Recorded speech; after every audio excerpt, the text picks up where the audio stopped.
Hi, everybody. Hello. Hi, Dr. Kevin. Kev. Sup? Hope everybody's doing well. Chase, if you could send the broadcast link. I just got the regular. Oh, whoopsies. I thought I did send it. All right, let it's me all just good, do that. just- Heartbroken. No worries. But yes, hello, welcome back after another week-long wait to continue this. A week long, an hour and a half wait. Thank you very much. Yes. But But yeah, we are back. We are going to beginning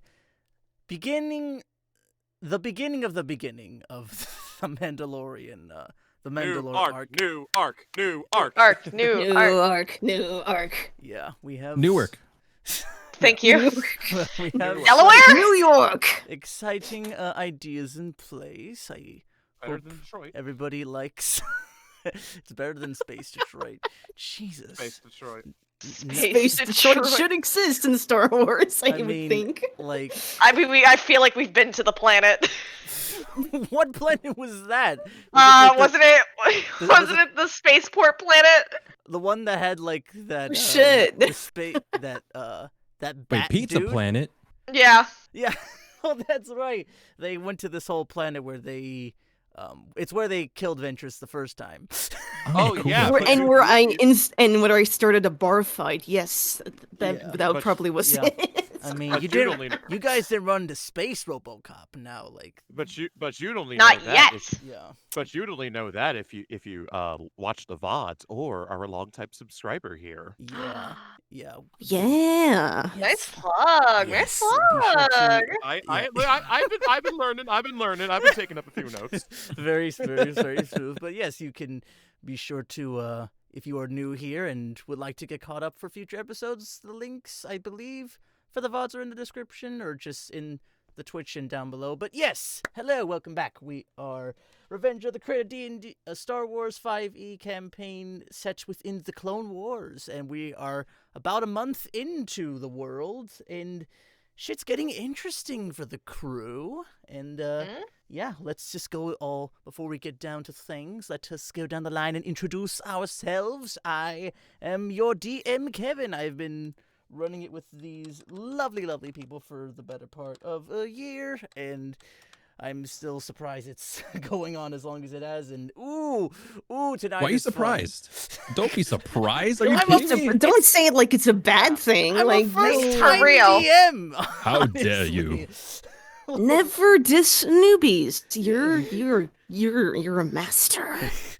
You say that now, and you don't know what I have planned for Raz tonight, or what's in store for Raz that you know is coming. But That's okay. That's Wow. okay. okay. And next down the line, we have our lovely blue shooty boy Kappa. What up? My name is Christian, also known as Kappa in the TTRPG space. I'm the reason why we started hella late today, and I am eternally sorry, but not so sorry that I'm not going to participate. So, Whoa. with that half-ass apology, I play Soren, and that's it. Yeah. Yeah. He's just Soren. Nothing to hide. I just want to get through these so we can get to the game. Yeah, for sure. And quickly down the line, we have Tati. Yo, Tati here. I play Raziel, your favorite lightning boy, the badass McGee. Let's go. Yes. After that, we got Jinkles. Hi, I'm Jinkles. I play Shir'iven, space mom extraordinaire, and she doesn't know what to do with her kids. Ha! I fucking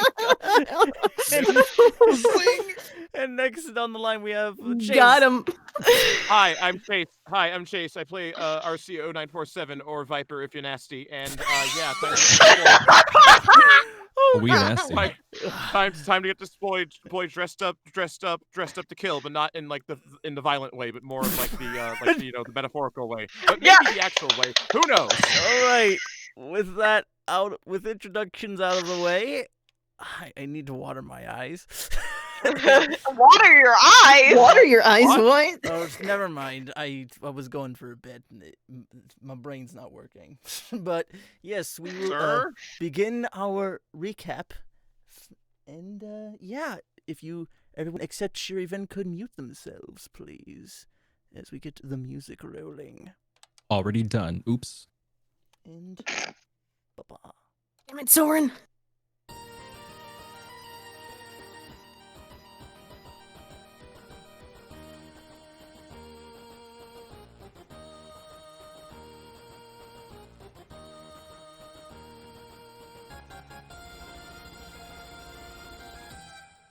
We're finally back on Coruscant after our escapades on Duxon.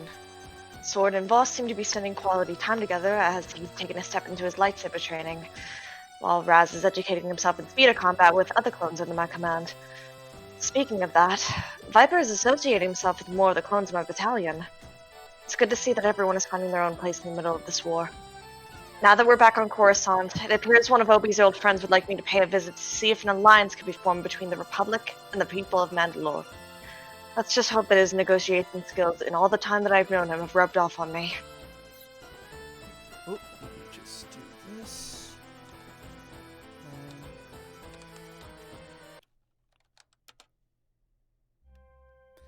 Yes. All right. So, friends, foes, and undecided.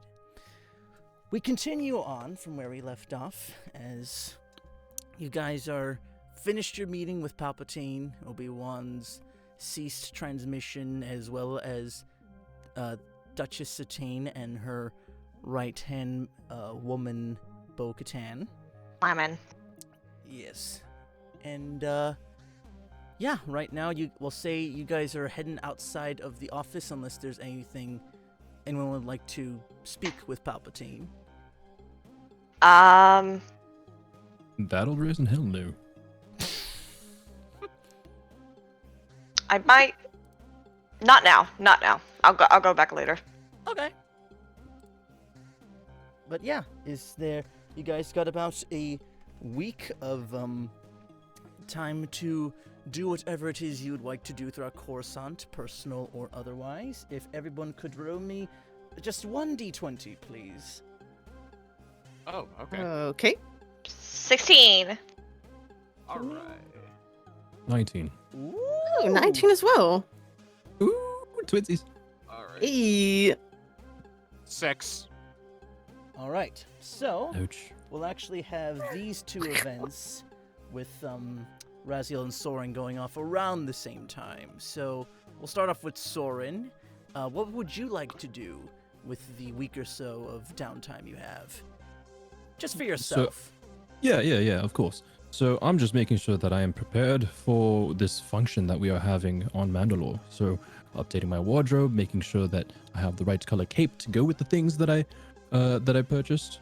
And other than that, I would like to sit down with Raz and hopefully teach him a little bit of etiquette and manners. Oh, okay. Yeah, I will say you do... Maybe some dancing. Okay. You do still only have the beige Lando-style cape. You would have to go out and... If you want something more elegant, or like the equivalent of a tux for yourself. Yeah, so I wanted to go something... I would like something just a little military themed. Not exactly like military, but, the way the breasts of the torso of the shirt and the sharp shoulders, something white perhaps, and then going along with a gold or red shoulder cape to go along with that. Okay, so something like reminiscent of Grand Moff Tarkin then? No, wait, not Tarkin. Sure. No. Who's the blue man in the Empire? It's Thrawn? Thrawn, yes, something like Thrawn. Like just a white button down. Yeah. Sure. Yeah. I'll say that's easy enough to find. Yeah, you get like yourself a very nice one piece or I shouldn't say one piece, but it's very like it fits so it fits as well as a one piece. These two Sure. white like spider silk suit, this beautiful white fabric, and it has attached like this little golden mini cape that goes down to about halfway down your arm. Cool. Yeah.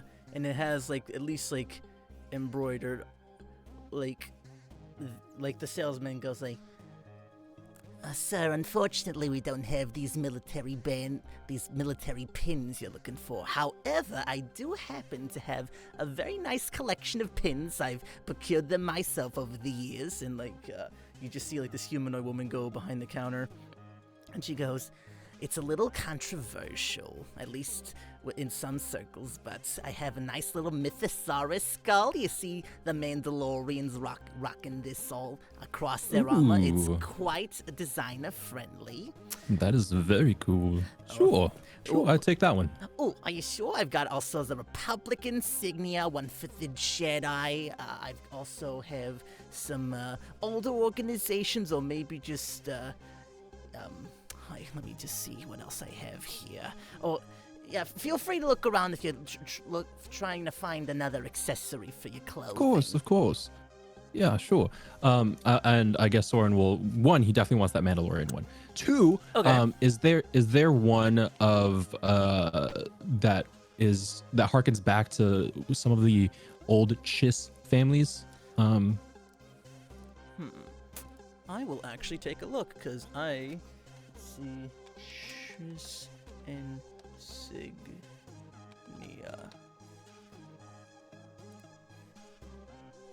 What might their symbols be?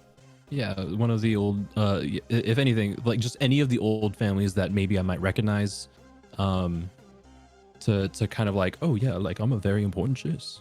Okay. I'll say you do find one. I'll actually look this up. Dibs. Yeah. This very, this elegant looking creature. It's one that you recognize from your time on Chiss. It's this, I'll just leave it in image references. Ooh, we get image references, y'all. Yeah, like picture this pin, but instead the bird patterns are like two different shades of purple. It's very much like a peacock, but imagine that the main like neck and head are of a darker purple. The body is more indigo, as are like the little thingies connecting the feathers, and the eyes are a very piercing red. Great. Yeah, that sounds awesome. I want that. And do I recognize what family this is from, or no?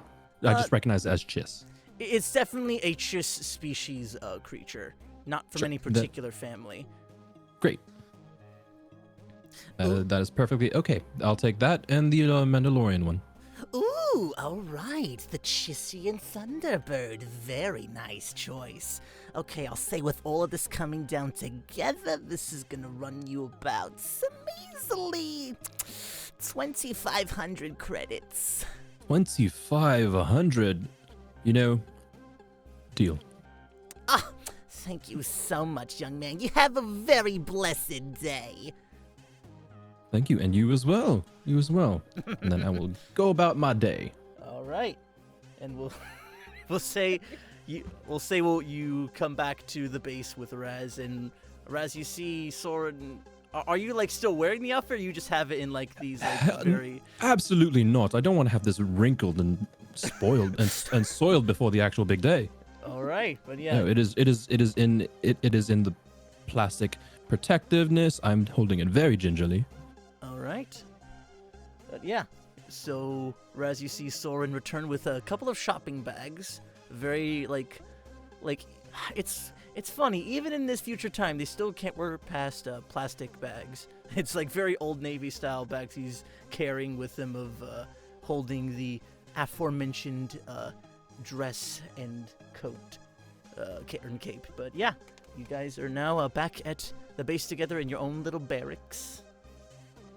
Ooh, yeah, I see him approaching with his outfit, and I just go, huh.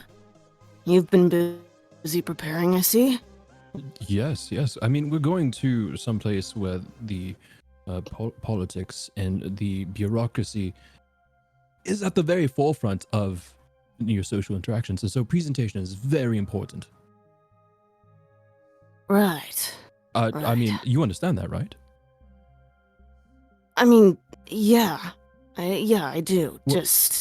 Oh, awesome, wonderful. What did you end up purchasing? And he just kind of shifts awkwardly on his bed as he just glances up and down at Soren. And this whole time, Soren's been kind of like ecstatic, kind of like smiling and very energetic. And then when he sees that you're shifting around and kind of like don't know how to answer the question, his facial expression gets kind of serious. You didn't purchase. You don't know what you're in for here, do you?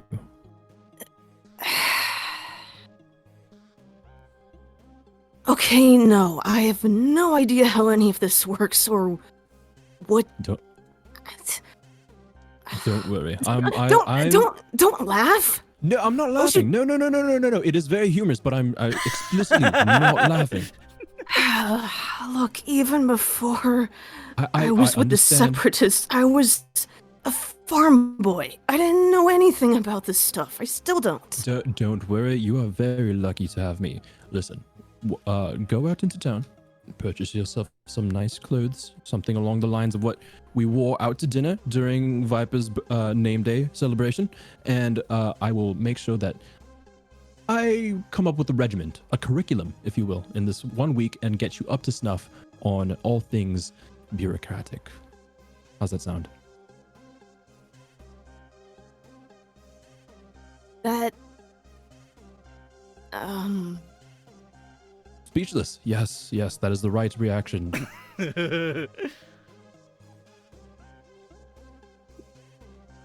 That's appreciated. Thanks.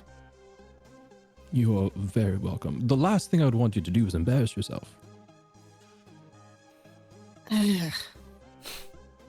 Yeah. Pretty sure I would have succeeded without anyone's help. But Nonsense. okay, you'll be fine. It's easier than fighting. Trust me. That's hard to believe. I can face down 100 droids, but when it comes to politics, I have no clue what I'm doing.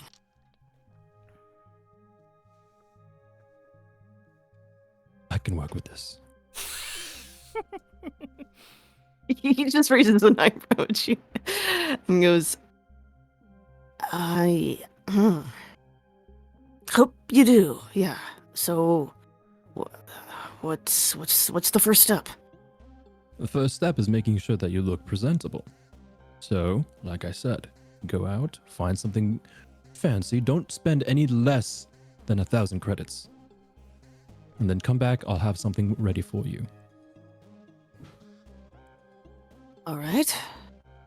And I'll recommend a couple districts in town Okay. Yeah, where this kind of stuff is sold. Yeah, he recommends at least going by the names. It's very just bourgeoisie or vintage style formal wear places, like the equivalent of like Spaceman's Warehouse or Calvin Huts or something like that. Calvin the Hut, and it's just a logo of like this like massive hut in a very just lavish, almost gaudy style suit that almost looks like it's made of gold. But yeah, it's he recommends you do a couple of places. All right. Yeah, I'll take those. I'll take those recommendations and start going out into town and Right. just Right. shop. Okay. I'll say, And what are you like looking for in terms of just like something close to what Soren's wearing, or like something kind of like not like equivalent to Maul, like something like what Maul wore whenever he went to formal meetings? Not what Soren's wearing. I don't think not what Maul would wear either. Like,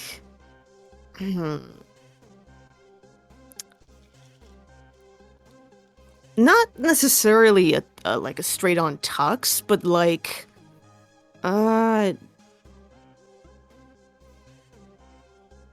something just as like formal or fancy, maybe with some What were you gonna say, Kev? Like a shirt, pant, and like shirts, pants, and vest kind of combo.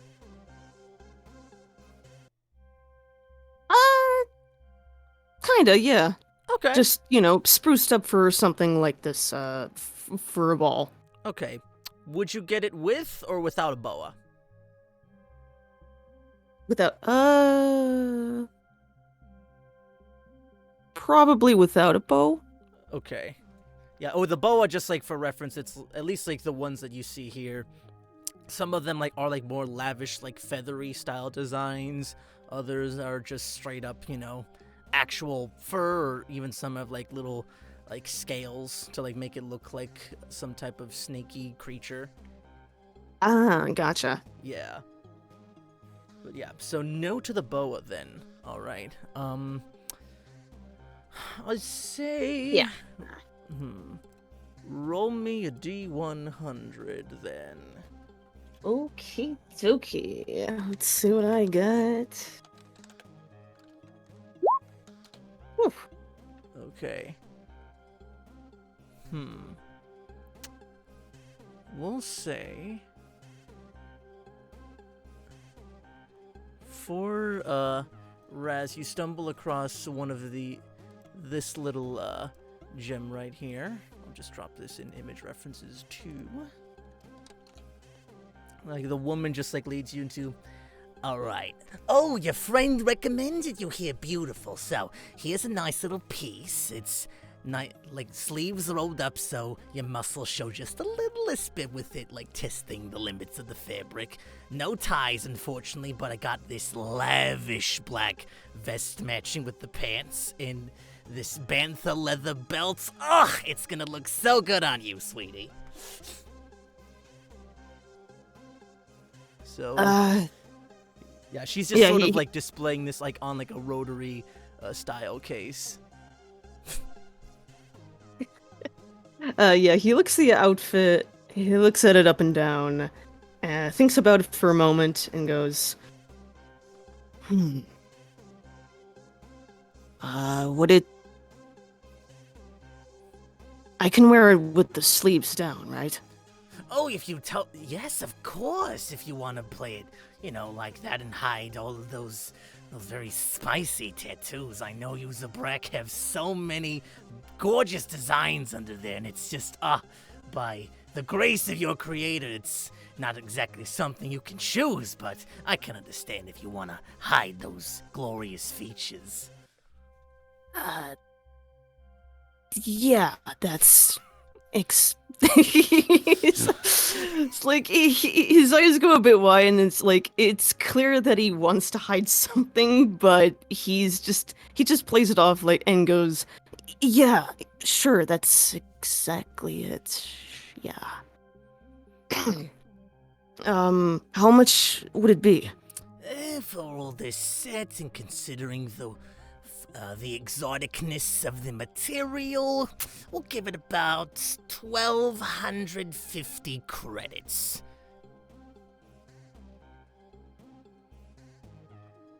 And if you'd like, I can throw in a nice little hollow watch for 25% off.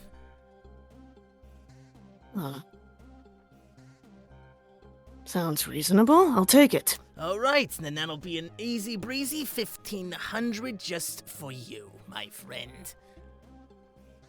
Let me just make sure I'm doing the calculations right. You said 1,500? Yes. Okay, sweet. I give her that amount. All right. Or them that amount. Yeah, and then she sort of waves you off and goes like, I appreciate your business always. Come back again if you're ever looking for something a little more lavish. I understand you're still growing into your age, so perhaps we can find something a little more form-fitting once you're a full-grown man. Yeah. Thank you for your service. Of course. Anytime, sweetie. And like, oh yeah, she's like, as like she turns off, you see like she has like a third arm that's waving you goodbye on her back. That is a child. He just stares on very, very awkwardly, like, Yeah. like, what? And then he just, Maybe Raz very needed an slow- adult. Hmm. yeah, he's like internally, he's like, I need an adult, I think. And then he awkwardly just slowly turns around and walks out of the building with the clothes in hand in a protective wrapping as well. All right. I should have gone with him, shouldn't But yeah, so we'll say as you return back to the area, back to the agent base, you see a familiar, well, Soren, for one, you see a new figure for you, but waiting just outside of the base, and Raz, you see a familiar clone, Lieutenant Brass, just waiting outside, just docked up on his speeder, and just, still sporting off his helmet, and just sort of sitting cross-armed, and, as, you're coming in, just dropped off by, the local transport. And he goes, Private Raziel, was it? I've been looking for you. Oh, Lieutenant Brass. Yes, I've been, I wanted to approach to... I needed to present you some choices if you're looking to dive further into the art that is speeder combat. I figured it might make the most sense if I present you with some of your options if you continue to ride with my little group of the Rough Riders of the 99th. And he, shows that he towed along with the speeder, a mini garage with the others in tow. Pick any you like, just know that there will be a surcharge. These are the rentals, so be sure to take good care of them, but they will be charged per day as you are off-world. So, yeah, go ahead and choose wisely. All right, and I start speeder shopping. All I look at my choices.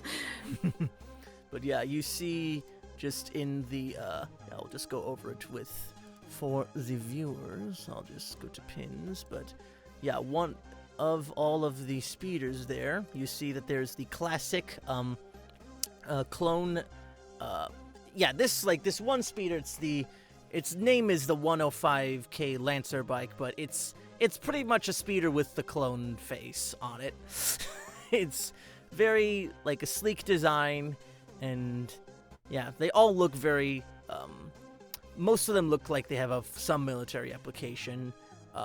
You see the familiar Bark speeder, along with the, what else was the other one? The 74Z speeder bike, and you also just see this one more civilian style Jobin T85. And then along with all those, you see another just more civilian style swoop bike. So yeah, any of these Raz is taking a liking to? Yeah, after searching for quite a bit, Raz kind of stops around at the Bark speeder. Okay. Kind of just lingers in that spot and looks it over. And Brass comes up. Ah, fan of that one, aren't you?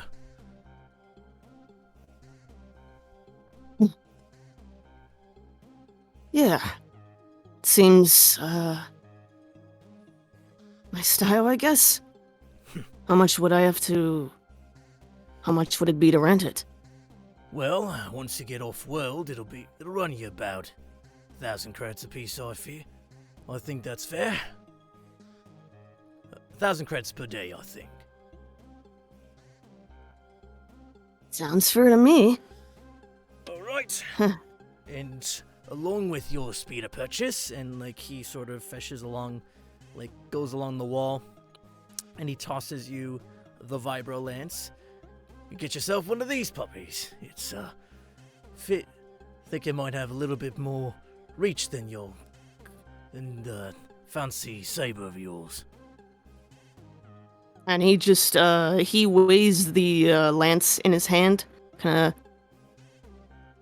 of swings it lightly around out of reach of Brass, just to get a feel for it. Yeah, it's really heavy. Like, you try like holding this off in one hand, and it is extremely difficult to even like get this up off the ground with just the one. So yeah, like, and yeah, just swinging it isn't really possible. It's more just like designed for just the stabbing motions, and like trying to swing it, it's just even hard to do a full spin with it. But yeah, it is, yeah, you get the use of it pretty quickly. It's just imagining your saber and having both the blades up front and it's actual metal weighing you down. But yeah, it is feels pretty good for a weapon you're not entirely used to.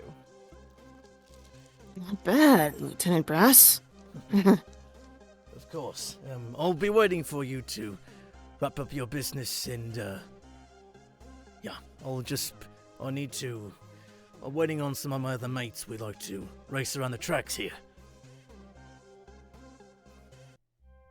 Race, huh? Sure, Lieutenant. All right, I'll be right here. And he just sort of gets up on the speeder and rides off to where the tracks are. And Soren, I'll say you see most of that go down in... Rides off to where rides off to where you cut out. Oh yeah, he rides off to like where the tracks are. Like, you'll see it. It's pretty much just like a several like kilometer like circle. Like, you know, like there's like the base, and just out a little ways away, you just see like this big old metal circular track. It basically looks to be like an abandoned, a repurposed pod racing ring. Gotcha. Yeah, like when he sees Brass take off on his bike and sees the racing track, his eyes kind of go wide for a moment, and a goofy grin kind of pops up on his face, and he mutters to himself like, "Race. Race. I want to do that. Yeah." And he just kind of mutters to himself, like just kind of excited by the prospect of doing that and just getting a handle on his new rental. He has a pep in his step when he keeps walking. All right, and yeah, Soren, you notice Raz coming by just outside of his quarters, hauling what looks to be a shiny new speeder. It's got some neat little guns underneath the hood, and yeah, it looks like it's got a lot of power. But he also has his clothing bags with him. You know, so that's a statement, bringing that into a ball, and I'm here for it. Hey, Lieutenant Brass was impressed with my piloting skills, so I'm renting one. Maybe I can buy one in the future. Absolutely. Listen, if you need help, let me know. But yeah, you're not scared of falling or anything? Scared? Have you seen me in battle? I can take a lot worse. Plus, it's really, really fun. Don't worry, I got it. Okay, trust you. I'm here for it. Just sounds awesome. It is awesome. Yeah, awesome.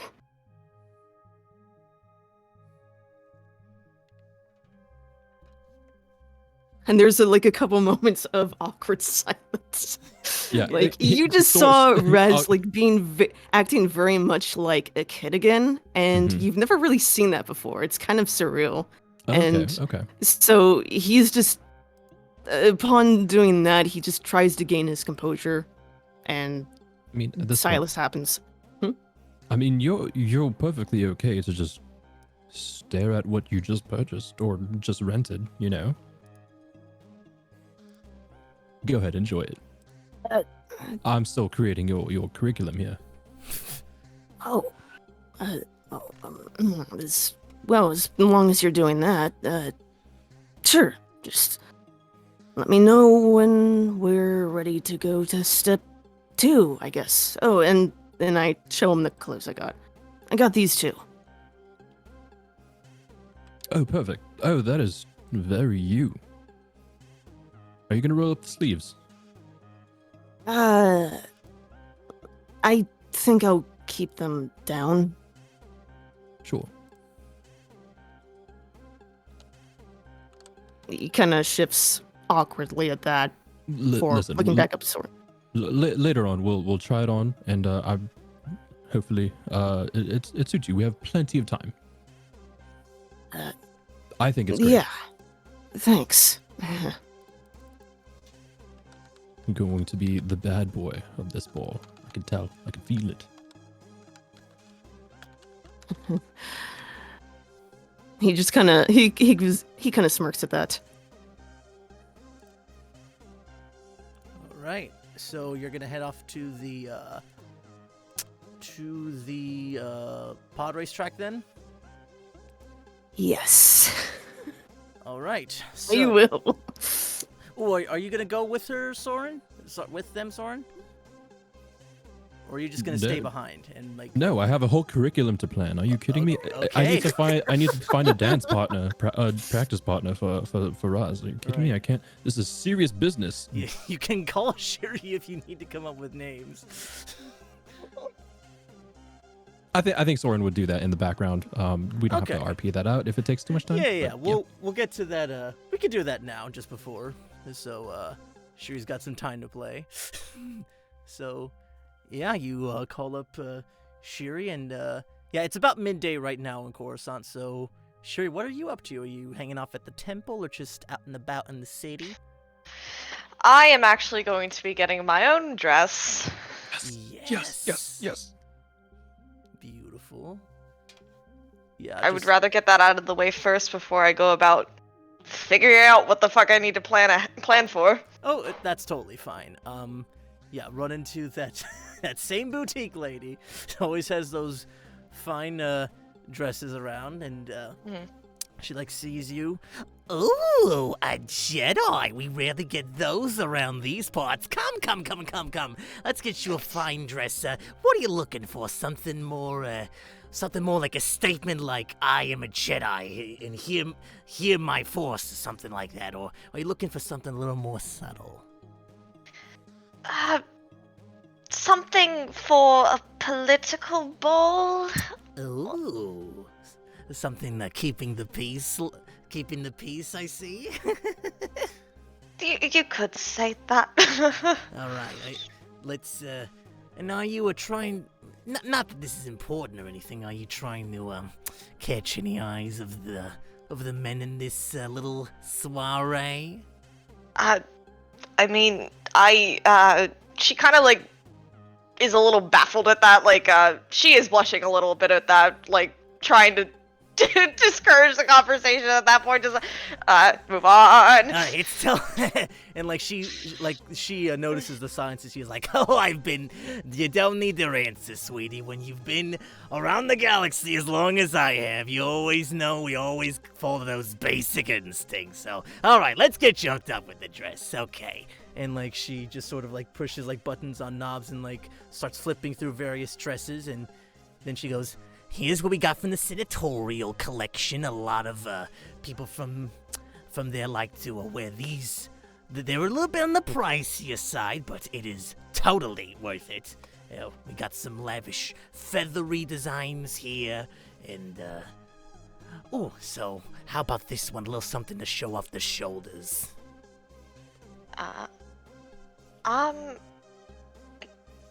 Do you happen to have, let's see, a form-fitting gown, but possibly have a coat that could go with it? Oh, I could very much do that. And she like scrolls around in like different, a couple more dresses, and then she also like thinks for a moment, and then scrolls to find like matching accessories until she finds this lavish sort of a wampa coat synthetic Wampa coat. Thank God. Yeah. And it's like, I think it might be a little too much on the white, considering your skin tone and texture, but I think it's gonna work very swimmingly. With the dark garment underneath, it shouldn't be too much of a problem, right? Of course. Would you be interested in perhaps acquiring some heels to go with that, or something, some shoes to match to extend your height, or prefer to keep yourself lower to the ground? I could do with a heel. All right. And she fetches off some droid in the back, like something like similar to Recon, though it has like these little grabby hands, like. Give me a feet! Give me a feet! Yeah. Well, first it does take these little rulers and it measures your feet for a second, like it goes across down the heel and pushes you up a little bit to get an angle. Things like, oh, don't mind him. Just fetch something nice for her, and then she'll, and then it comes back and presents these heels to you that are beautifully bedazzled, along with the actual heel itself looks to be a very fine crystal. Oh wow. Yeah, and that's a nice point at the end of it, you could consider the point of these heels fucking daggers statistically if you wanted to take a guy's eye out. They are sharp.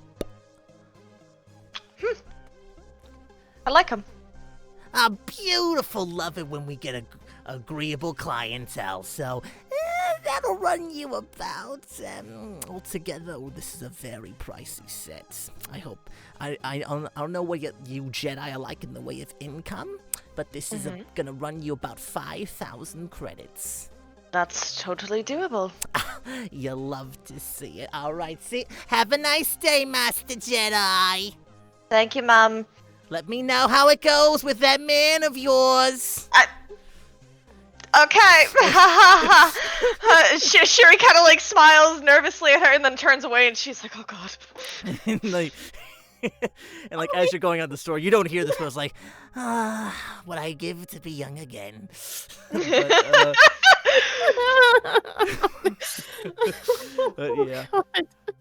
But yeah, so, and I'll just say for reference, now that I have a clear image in my mind, pretty much picture Dex, but, his race, just the four-armed, leathery, skin type people, and she has, she doesn't have, one of the arms she has is mechanical, but, yeah, she's just, that race, but, brown skin, but more better kept, pretty much she is the middle ground between Pong Krell and Dex.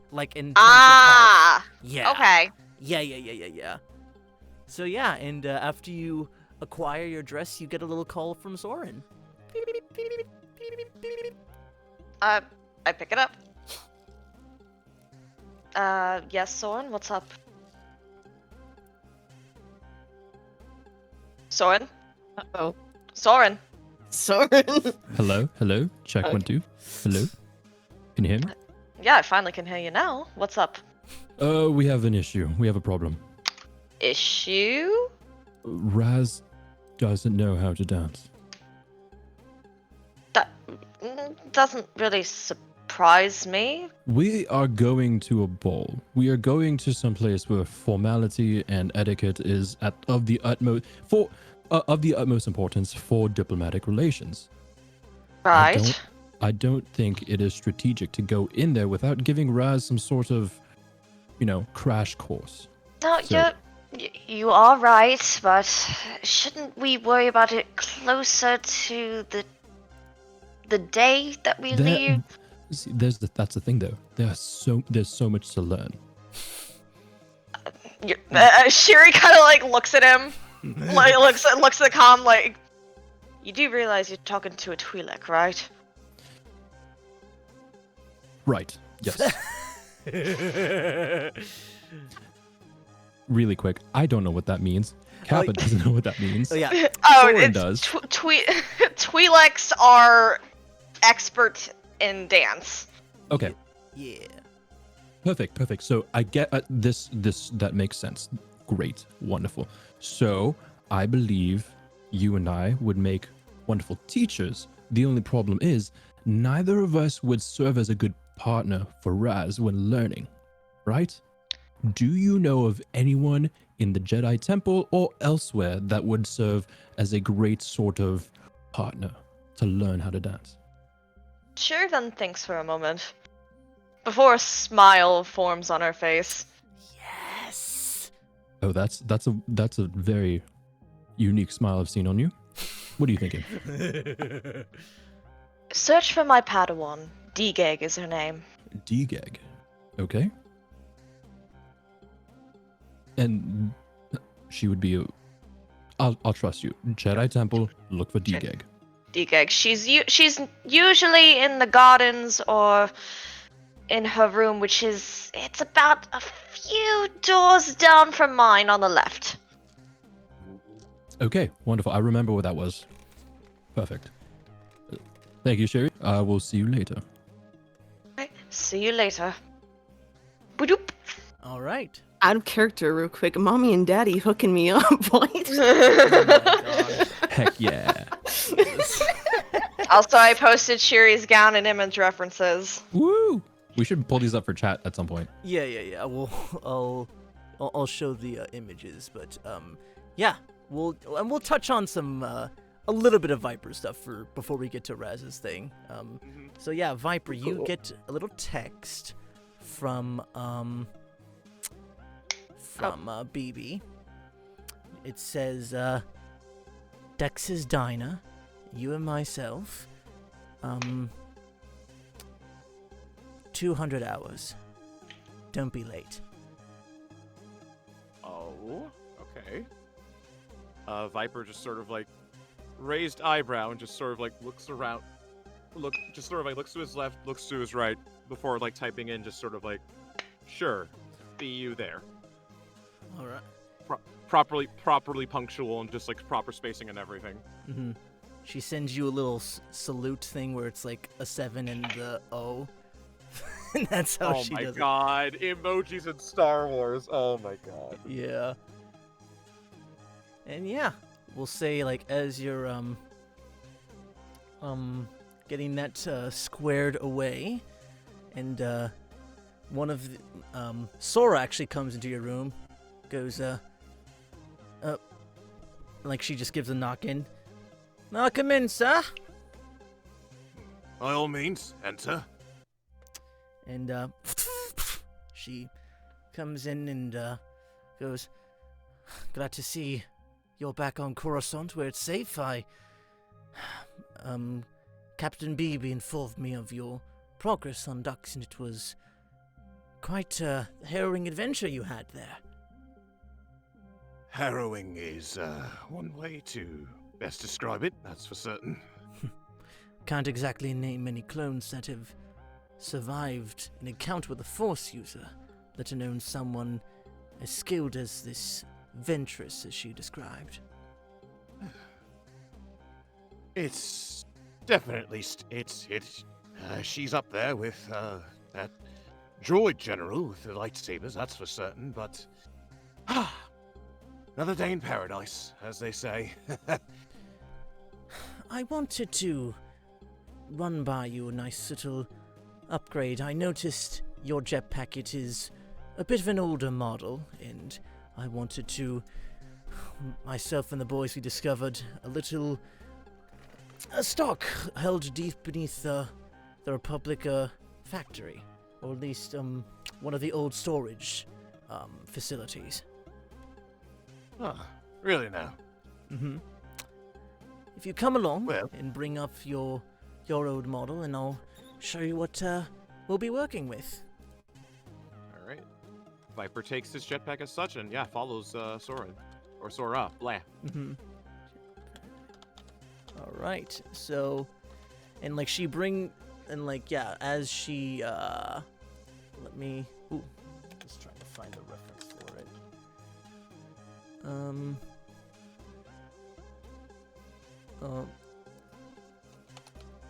Where would it be?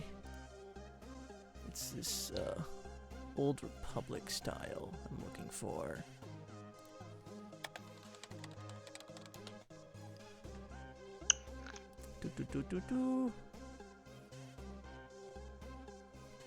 Okay, well, I can't find the reference right now, or... Wait, But yeah, basically, she shows you off, and, you see... Like, in all these crates, all of these other troopers in the silver lining of Sherry's battalion, they're breaking open these boxes, and you're seeing a lot of them, these jetpacks. They are of a different design to yours, though. Instead of the very basic, just sort of like over-the-back design, and the jets are only protruding that way, you see that it is kind of... You see there's jets on the front as well as the back, I think. Or, like, it has, like, little tubes for more omnidirectional control. And,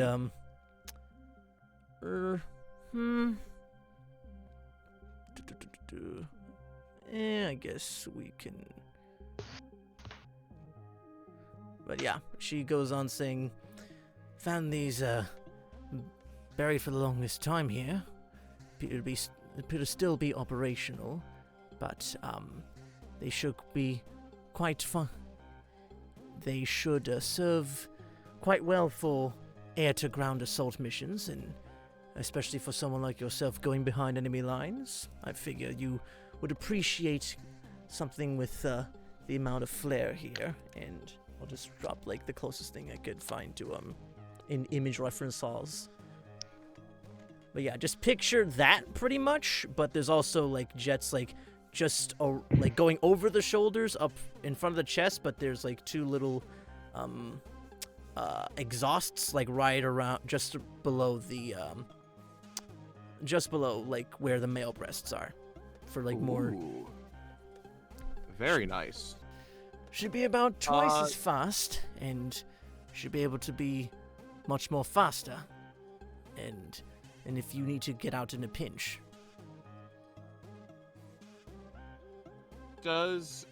Is Viper familiar with the tech?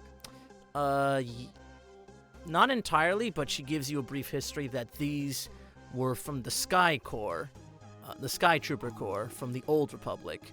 That these are what, fun fact, that these are what Commander Cody's battalion is named after, of these troopers who flew with these super advanced jetpacks of the time.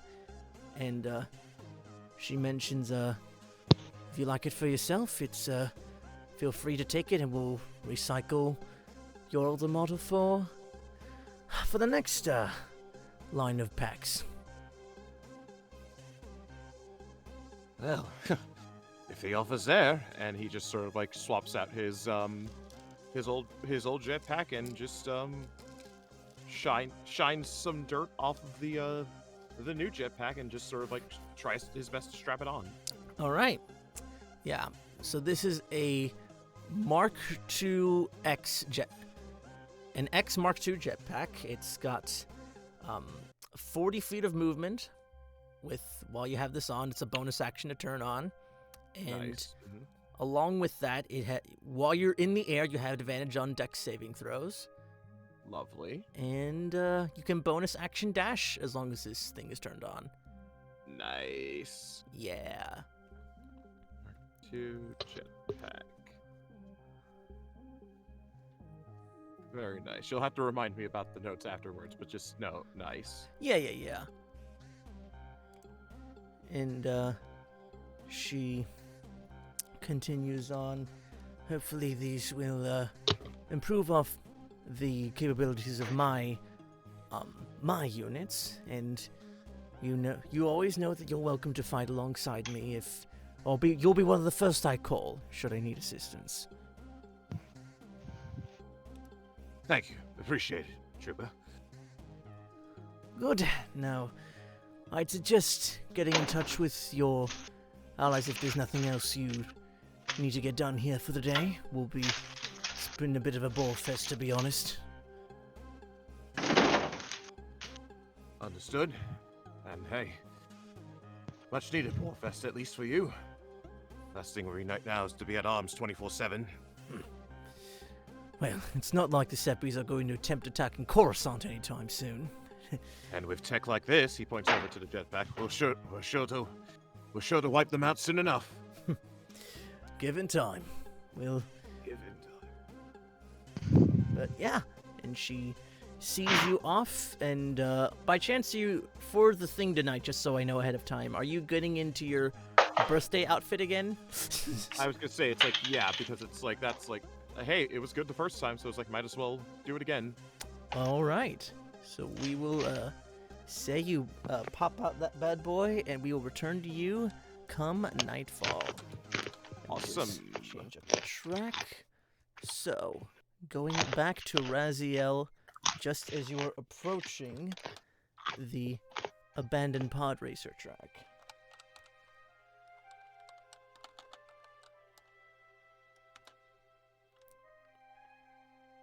But, yeah, so you arrive there. Brass is awaiting with a couple of his other clone troopers. And just as about, like, he's about to, inform you of the, how the races goes for his crew, you see just approaching off the horizon, 3 more speeders, similar to the Bark. Just cruise, like, going in max speed. And then Brass sort of, like, takes off his helmet and goes, blast it. And, like, he just turns to you and goes, my former boss, Commander Neo, sort of owns these tracks. Just try not to draw too much attention to yourself. Just get behind me. He kind of hesitates, but he just kind of nods and reluctantly complies. Just kind of keeping an eye on the approaching clones. And I'll say they do come closer into view. Where would these be? I'll just say these are what, I'll just copy the image, drop it in image references.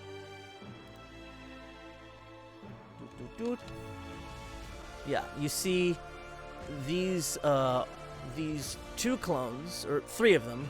One, he points off the Neo is the one with the little shoulder guard and the tied off middle there, and he is wearing this beautiful, the standard like clone white armor with the red circular markings underneath, symbolizing the 91st Mobile Reconnaissance Corps, and the other 2 troopers are in the Phase 1 looking helmet design, with a little bit of the T still there from the visor, but it's not nearly as present as the standard armor. And he just sort of, all these like speeders come in, and just like stop just in front of you and the other troopers. And he goes, well, if it ain't old Lieutenant Brass. Good to see you, little trooper. Oh, and who's the little talk you got with you? As he just sort of nods off to you. Brass goes, it's someone I'm taking under my wing. Commander, I'd appreciate, we were just doing about to do a little private test of their skills. So, if you don't mind, we would get back to racing. And he goes, oh, come on, Brass. Don't you remember your time back in our courses? No, you're not exactly in a place to be training runs. And you just see Brass's fist hand sort of meld into a fist. And like from behind Brass kind of clenches his fist a bit and just mutters to himself, "Runt." He's just kind of looking a little more annoyed at Neo. Yeah, and Neo goes like just looking over to you. And the runt ain't even a clone. I guess you really are getting desperate for newbies to join your gang of riders.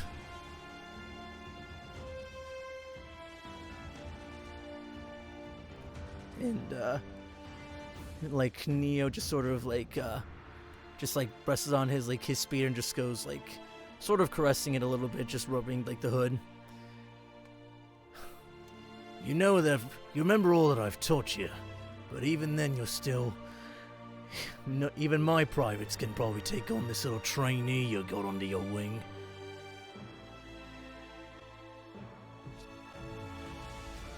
And, like, all the other troopers are just sort of laughing along. The ones with Neo. Yeah, at this point, Raz kind of has a hard time staying still. Kind of takes one step forward and just kind of growls under his breath. Like, I'd like to see you try, then. And one of the privates that was laughing and is suddenly stops noticing your forwardness. Let me just find this. You see this one female trooper in the 91st gear. I'll just leave an image for what she looks like. She's out of the she takes off her helmet. She's sporting this very red hair with very red hair, green eyes, and these little bits of silver in between. What do you call, like, silver highlights within the hair? And she goes, "Is that a challenge, little horny man?" Horny man? What is it to you? Well, though I'm still a private within Neo's forces, I happen to be the best in making the times with my speeder. And I think you... And, like, I'll say, like, she notices your little lightsaber. I doubt you'll make... Even with all your handy abilities, you can't beat a good... Your little religions and your fancy saber aren't any match for a true aficionado in the ways of mounted combat.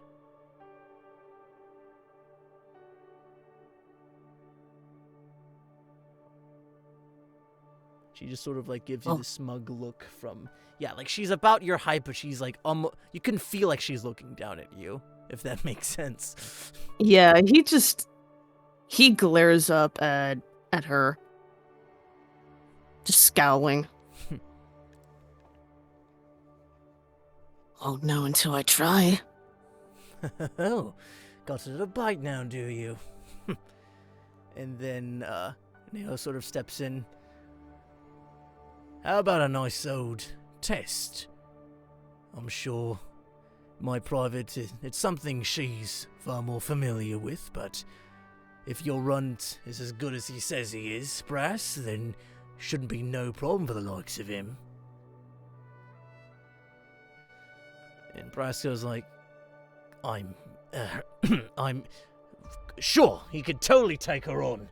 And he just sort of, like, looks to you, like, a little bit for reassurance, but he's trying to, like, hold his cards close to his chest. Rez looks at Brass. He just gives him a serious nod, like, kind of, he doesn't say anything, he just like, it's okay, I got this. Alright. And Neo goes, alright, two of you mount up. I'll be setting up the challenge and going over the rules shortly.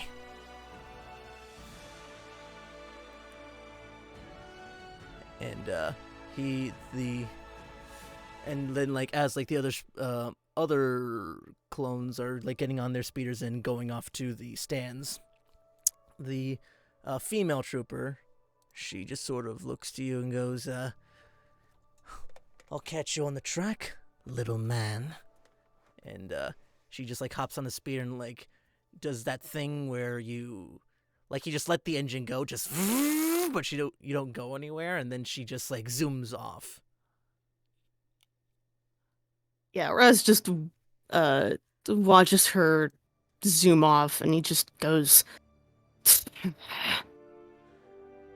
show you, jerk.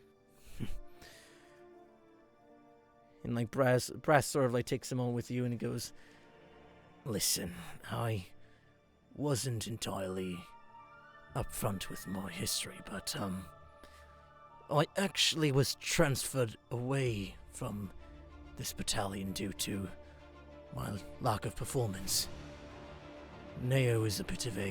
Commander Neo is a bit of a perfectionist and expects nothing but the best. And even though I was only slightly behind, a slight for him is an offense to those that serve under his command.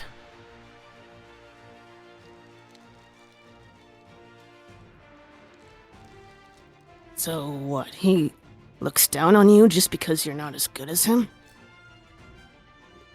Doesn't seem fair to me if you...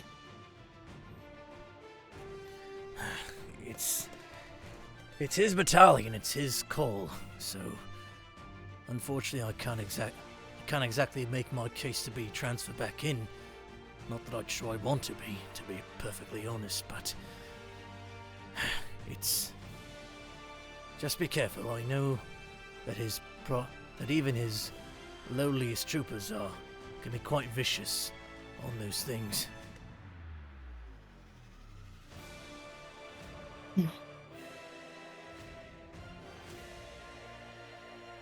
I'll try not to let you down. Oh, Didn't mean to... Oh no, go ahead. Raz was just gonna continue and go, didn't mean to outright challenge him like that without your okay, but... He was getting on my nerves. He tends to do that, but it's just... I already got a pretty bad... was dealt a bit of a rough hand getting transferred, and it was a bit hard to see. Though I had few friends in the 91st, it was hard to go and say goodbye to them, but if I could prove to him that there's at least potential in me, I'll take that win. So, before you go off and race, here. And he hands you a pair of goggles. Ooh. And I'll have a link. I'll get a little image reference for what they look like.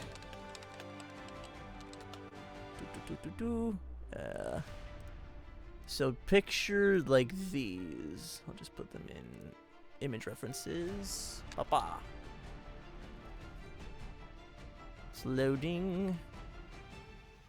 But yeah, though for those just listening in, this is like picture Maz Kanata from the prequels, and it's those little goggles that sort of go over your head. At least like there's a headpiece that does that, and then the actual eye bifocals are just going over each eye with nothing over the nose. So, and Brass goes on. All these were like trained under him, under his command. Helps with when he pushed for racing and through the rains on Camino in quite harsh weather conditions, so hopefully you can take whatever he throws at you.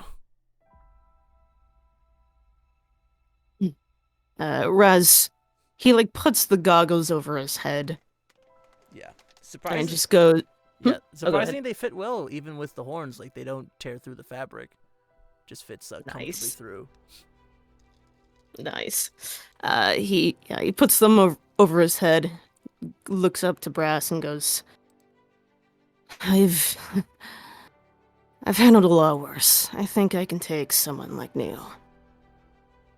Oh, you know I know, Oh, go ahead. I know he's a commander and all, but I know how to handle bullies.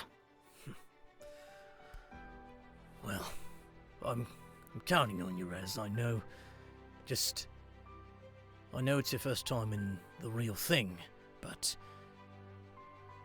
yeah, do me proud. And he just puts a hand on your back and then races off to the stairs himself.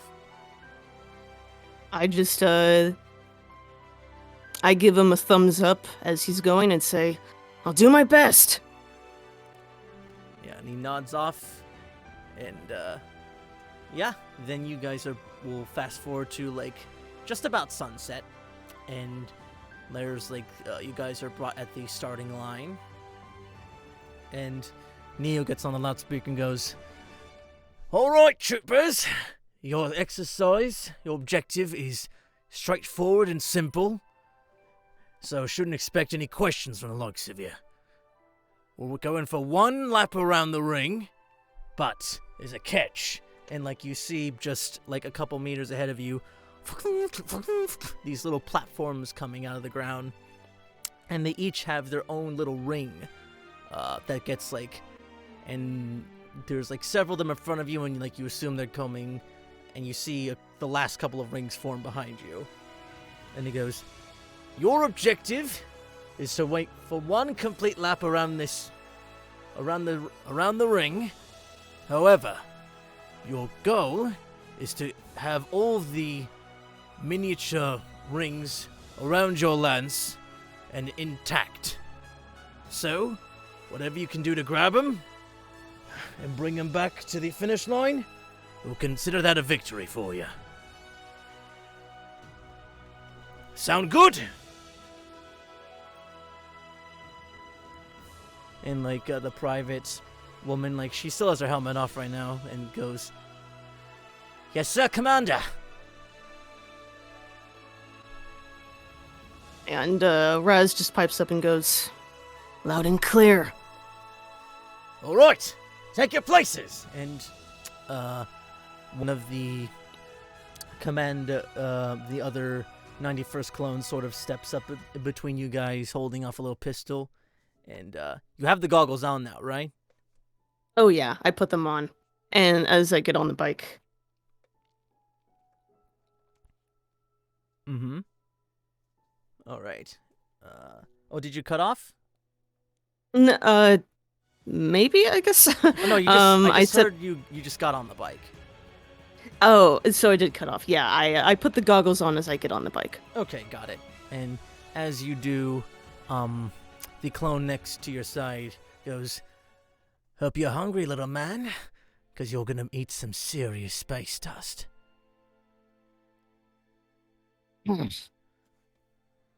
Don't underestimate me. I'm from the 91st. All I do is underestimate runs like you. And like you see like her engine in the back is just already getting heat going, billowing up. Same speeder as yours, by the way. Okay. Mm-hmm. I start revving up my engines too, just staring at her. I just go, like, just watch me. All right. And I'm assuming you're getting the lance out for... Yep, I am. All right, I will put that on your sheet for you. Where would it go? Okay, yeah, I have to go here. Go to your sheet for Raziel. We'll put it at the top or I'll just put it right under the saber. So this is a Pierce. This is strength you're proficient. This is a Vibro Lance. This is... Oh, it is a strength weapon.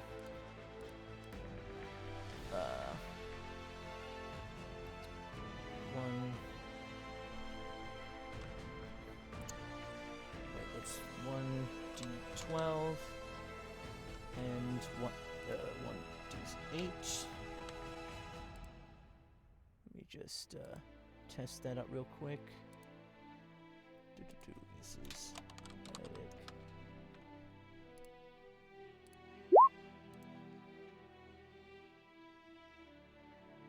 Okay, it's damage isn't right, but we'll roll with it for right now.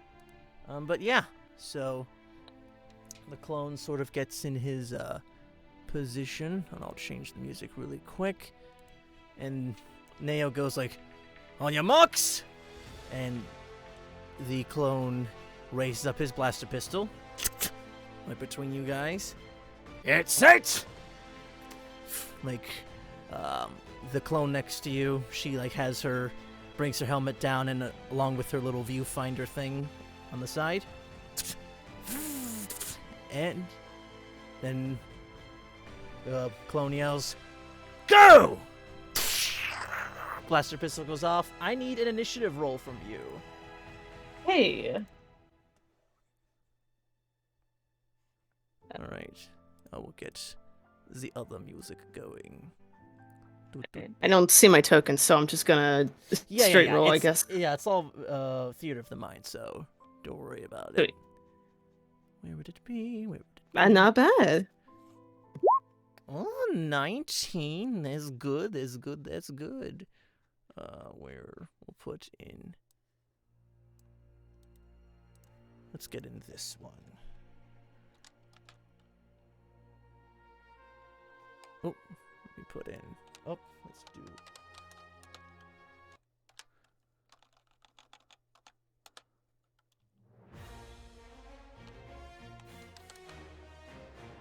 Let's do next.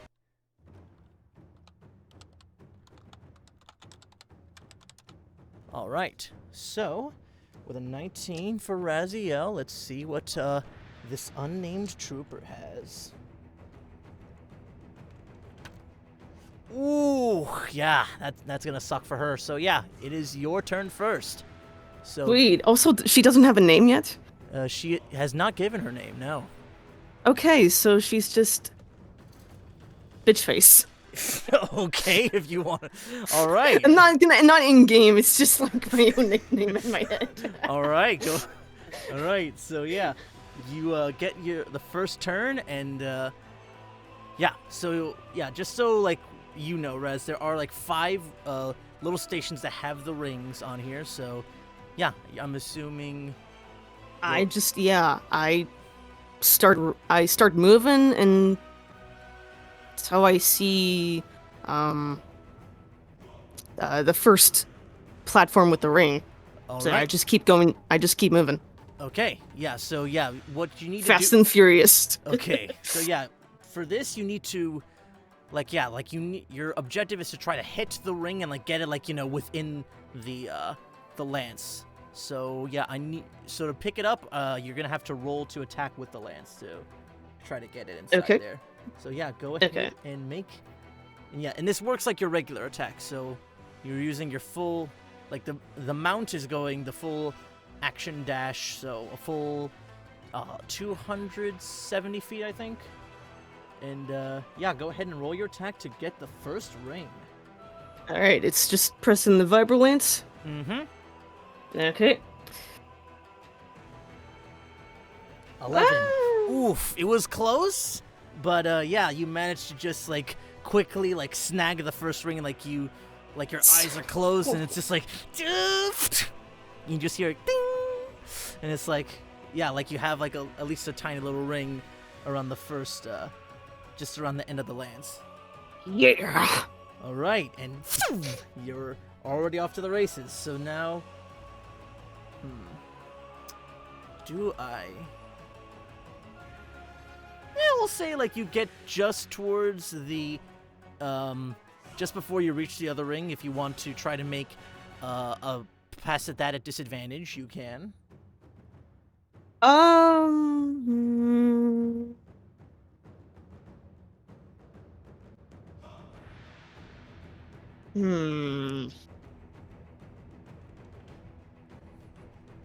Like, if I win for it, would I like? I'm wondering if I would like pass the ring if I actually failed the check. Yeah, it's pretty much just like only a few feet away out. Like you'll be able to make this is just something to do with your second attack. So if you want to Okay, do it now, or you can just wait. You know, Okay, you know what? Fuck it. Why not? Disadvantage. I'll do that. All right, go ahead and set disadvantage and try to get that second ring. Let's see. Oof. Yeah, you just narrowly pass it for like half a second, but yeah, you at least have one ring, and you are, at least for the sake of time, just ahead of this unnamed trooper. And now it is her turn. So she's gonna make a swipe at this first ring. With a 15, easily snags it up, and she just gets to where you are, and she will do the same thing at disadvantage. Yeah, and she is like, yeah, you're pretty much neck and neck right now, stuck at that second ring position. And yeah, now it's back to your turn. All right. I'm going for that ring. All right, go ahead. Come on. Yeah, and this one is normal roll now.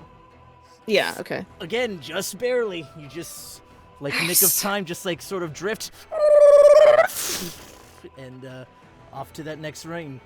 Yep. And I'm speeding along. All right. Speedy. I'll say this one, yeah, it will be away from you. So, yeah, the next two will be straight after this. But, yeah, let's see if the unnamed trooper can get hers. Nah, she's still stuck. Wait, Nah, yep, she did make that. She rolled a fucking 8.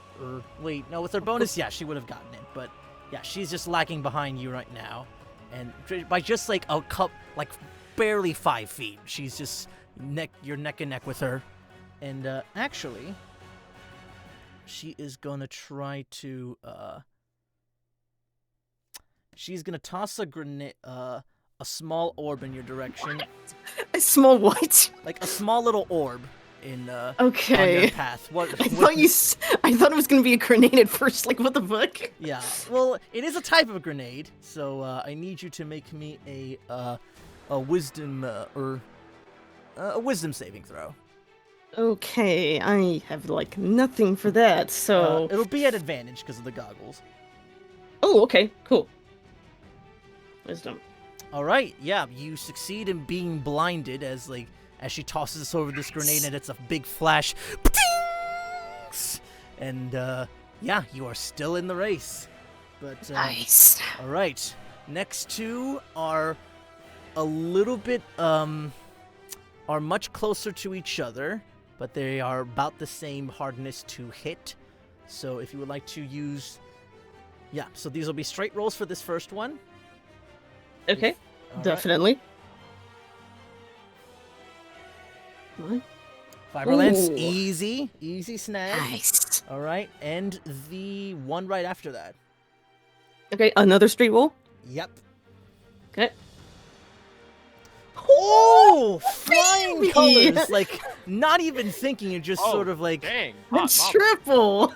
Yeah, just going on through, and like you have all 4 on there. And all right, and yeah, you are comfortably ahead of this trooper right now, and she is going to make 2 attack rolls herself. Okay, yeah, with that one she gets the 3rd ring, and the one right after. Let's try that again. Now she's lagging behind that ring, and but now she is going to... Fuck it, yeah, she's going to attempt to take a shot at your speeder. Oh shit, it's okay. That is a 12 to hit the bark. I don't believe that. Hang on. Yeah. I don't believe that hits, but I'm just going to double check. Yeah, the bark has like a 16 AC. Yeah. Yeah, no, it does not hit. Yeah, so like as like she's like cursing off and you can't hear her, she just sort of does a little, you just hear the blaster bolts whiz by you. And she's just like waving her fist off, and she's trying to go get the next ring. But yeah, 5th and final ring for Raz. This is gonna be the hard one. Yay. All right, so go ahead and make. Yeah, this is extra tiny, so these will be at disadvantage as you're going in at full speed. Should I get this one? Okay. All right.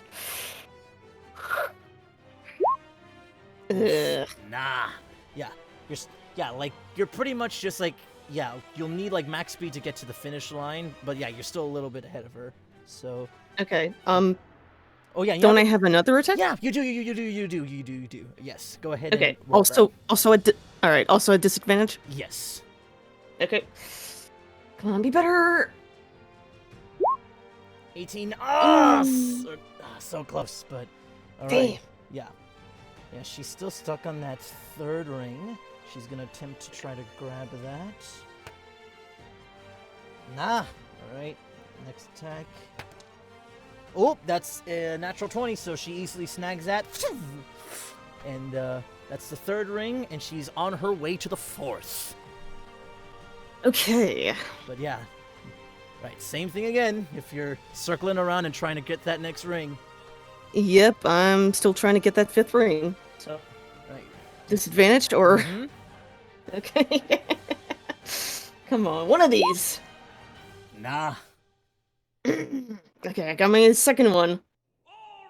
Come on. Why does it have to be disadvantaged? Ooh, nah. Ugh, so close. I You like hate it. I hate it. you almost get it, but it's like then like you look and it's like Fuck. shit, I aimed just outside of it.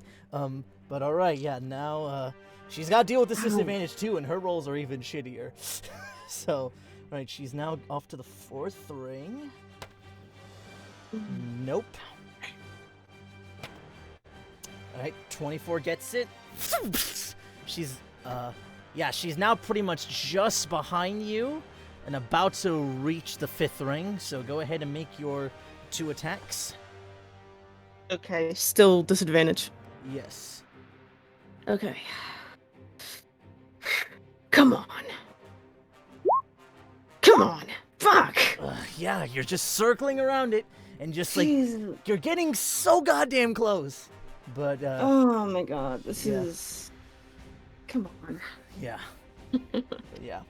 All right, she's at the fifth ring now. She is attempting to with her disadvantage. Nah, that doesn't do it. And she's just circling around, and as like she gets to you, like, getting tired, you little man. Figured the sun would set by the time you get your bloody ring. Are you kidding? I'm just getting started. All right, go ahead. Come on. Ooh. Ooh, The first one was a 19. 19. Shit. Okay, I'm gonna. Give me a D100 roll. Okay. Come on. All right, we'll say you just get it with that nice roll there. Nice. Get the ring in just enough to, like, you're on your way to the finish line. Yep, I pass her hardcore. All right, and she is going to. She's gonna try to take another shot at your speeder. Fuck. That's a 18 to hit. Ooh, that does hit. Okay, let's see how much this do. Going back to the. Where is it? The blaster cannon. Ooh, yeah, that might hurt. So this will be 2. And yeah, hers is special, so we'll give her a little bump. That's 24 damage to your speeder. Okay. As you just hear a little and like you get nailed right at the exhaust port. You said 22? 24. 24, okay. Yeah. Okay. Oof, I'm damaged, but I can. It's still going. Yeah. But yeah, and she is going to attempt to try to get that last ring. Nah. All right. You've got like another. Yeah, I'll say yeah. You easily get to the finish line, and are you like fully attempting to cross through? I mean, yeah, All right. got the ring. So I'm you're- just like blazing on through. Just making sure you were going to try to be a good sport and be like, nah, I'm going to give her a chance. Yeah, I sure hope it does. I mean, okay, she's like bitch talking like Brass and bitch talking me. I don't think so. All right. So yeah, you cross through the finish line, and then you see. We did this fair and square. Well, except her. But yeah, you make it through to the finish line, and Brass is like, you just see him cheering in the stands, just going like, "Yeah, that's my trooper right there!" As he's like yelling off to like one of Neo's men, and then like you just see him like seeing Neo, and he's like, "Yes, good job, trooper. I'll get down there in a second." As he's like just trying to compose himself from the hype. And yeah, so we'll swap back over to you just out in the open with them. I'll just start this in here. Boop, boop, boop, boop, boop, boop. And like Neo sort of strides up to you and goes like, just sort of looks you up and down and takes off his helmet, and you notice he's sporting a tattoo just under his left eye, an airbish that says "Ride or Die." And Oh my gosh. just sort Hardcore. it's 91st Mobile Core, man. But yeah, and he just sort of like looks to you like with sort of this like air of smugness and superiority, and just like raises an eyebrow. Well, Brass, I must say I'm me impressed, ever so slightly. Kid's got some skill.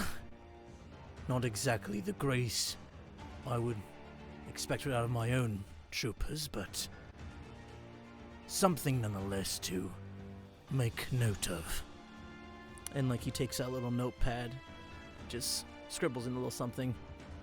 And as for you, trooper, as he looks off to the female, like as she like takes off her helmet, just looks quite frustrated. I'm expecting 100 laps for you back at the base. You've got some work to do. Move it! And as she passes you and joins the other 91st clone, she goes, "Yes, sir." Looking down, and then sort of bumps your arm intentionally, and like just looks to you, Raz, and goes, "This ain't the last you've seen of me, little man."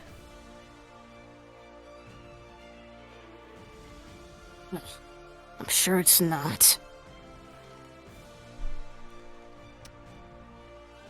And she goes, "By the way, name's Drift." Oh shit. Rift. Raziel.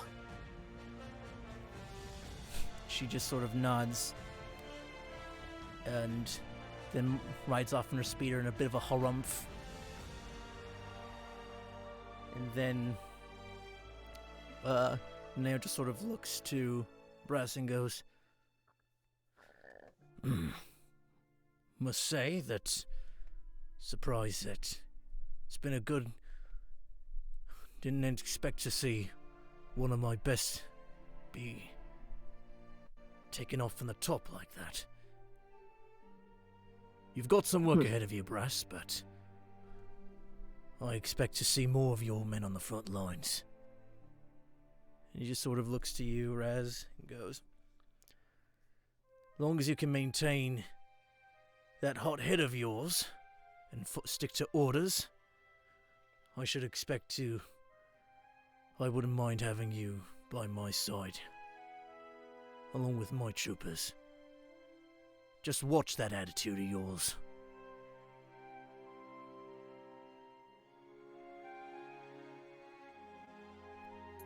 I'm not saying this in character. Like, is this an invitation?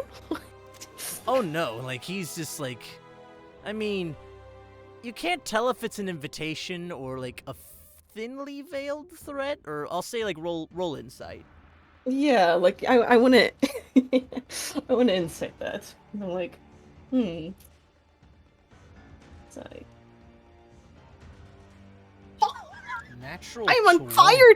I am on fire tonight! Yeah! All right. So, yeah, as you're just sort of reading into Neo's face, and it's, yeah, he really does not let his emotions show. I'll actually roll to contest that. Nah. It's, you get the feeling it's like, okay. Like, at least like the subtext of this whole conversation is like, you're kind of bottom feeder trash, but there is work that can be done where I can see you riding with the likes of me. Like it's, yeah, it's like a bit of a lot of elitism you get off of Neo and his tone here. Okay. With that, Raz just, he kind of crosses his arms and goes, well, this runt has a few tricks up his sleeve as well. Don't count me out just yet. Fair enough. Well, Brass, I'll leave you to track's yours for the day. Try not to have them. Make sure this kid doesn't crash his ride. It's Republic property. And he goes, yes, sir! As he salutes off, and Neo and his clones ride off, and then Brass just sort of goes in, like, and hugs you. Because, like, blew my mind out there, kid. Holy hell! That was quite you were like a natural out there. I just, like, I hug him back hard. Like, I'm glad I didn't disappoint. That was a rush, not gonna lie. Yeah, I'll show you some of my secret techniques, just before the sun starts to set. All right, guys, let's get some laps in. Move it! As the other troopers are, like, getting in on their speeders, and they're, like, resetting up the rings you've collected, and, yeah, that is it for at least the better part of your day, and I think we'll take a break right with you, like, finishing up your training, and we'll go over what it is you learned from that for the rest of the day, and yeah, and we'll end it off at nighttime with the gang. Well, Viper, do you show up with the Raz and his dance training? Oh, it's just I thought it was like that was strictly a Raz and Soren thing. I didn't know it was like a. Oh no, more like than one Shuri thing. invited like Soren is attending too. Oh, okay. I mean, yeah, no. If that's enough time before like Dexter's or after Dexter's. Oh yeah. You've got like 3 or 4 hours before Dexter's. Okay, yeah. In that case, yes. All right, but yeah, we will be right back. We'll go for a quick 10-minute break, and we'll be back for some dancing. So, Ooh, nice dance lessons. all right, we will be back in just a moment. Don't go away.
Hello, everybody. We are back. What's up? We back. Yeah. Hello. Chase. Yo. Howdy. Hey, Chase Ooh. showed up. But Chase yes. just in time. Yeah. We are back. So, we are continuing on. I'll say from finishing up Raz's training at the pod race track. So we'll say, Raz, if you could give me 2 dex checks and 2 constitution checks. Okay, sure. Yeah, just to see. Yeah, because Brass is putting you through the ringer, at least before your night is up. All right. 2 dex and 2 cons. Mm-hmm. Boom, boom, boom, boom. Oh, Oh boy! okay. Kazam! Another that 20. All right, so I'll say for the goggles, you can just mark this off that you don't suffer disadvantage on perception checks while going full speed, or like, and also through like hard weather conditions.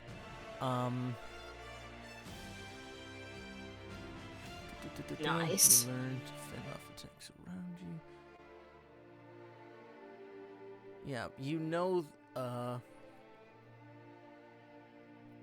Yeah, you now know a. I'll say now you can also.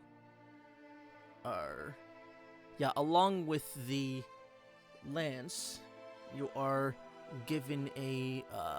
You'll be given a shield as well, and for the lance specifically, it's a nice little. It's a standard medium physical shield, so just another +2 to your AC, and you can. Like, as long as you have a one-handed weapon, you can use this while off the speeder, but while you have both on, let me see, you can, if you're riding and you have, if a creature attacks you, your mount, or someone within 5 feet of you, you can roll a d4 and add it to their AC. And if the attack still hits, they have resistance on the damage. Impressive. Hey, nice. And that's AC for myself? Yeah, if they roll to hit you. Gotcha. Yeah, Okay. and this only sweet. applies while you're mounted, but yeah, and it's a small dive right now, but as you progress, it will slowly build in power. But yeah, so you have that, and also a shield that's +2 to your AC, but not with, as long as you're using the double sabers, and that still takes your 2 hands, you can't wield the shield. Gotcha. Yeah. All right, so just for the lance. Yeah. We'll say, like he gives you a slot to store the lance and the shield on your speeder bike. Sweet. Awesome. All right. And Hella dope. before Brass sends you off, he goes, yeah, I saw that Drift dealt a nasty blow to your ride there. I'll touch her up while you're away and bring it back to the base. So, You sure? nah. I mean, You're on the Rough Riders now, kid. It's, and for putting on that show for Neo, it's least I can do. appreciate it, Brass. Yeah. Glad to be on the team. All right. Go on and have your fun. And, and he goes off. If you like any paint jobs on this one, it's more, I know I said it's a rental, but, as time goes on, this could potentially be yours once you graduated or meet all the requirements. So, any special, physical customizations, cosmetic, I can spray in a little something in Arabish for you, or perhaps commission an artist to do something along the sides. Seriously? And he just kind of smiles at that, and he just goes, I think I can think of something. All right, just page me on your comms when you get a chance, and we'll get that sorted for you. Yes, sir. And I give him a salute, and followed by a thumbs up. All right, he gives he gives a salute, and then like as he sees the thumbs up, he like is like just a head tilt, and then like just looks around to make sure his clones aren't looking, and then gives one back. And he goes, "All right, have your fun, kid." Right. Thanks. And I just, I grin as he gives me the thumbs up as I head off. All right, and we'll fast forward a little bit to later in the day. So I'm assuming Shiri, Viper, and Soren, y'all are at the Jedi Temple. Yep. D-Gag's here too. All right, and we'll say like this is like a little bit before Raz shows up, but D-Gags just looks to the three of you and goes like,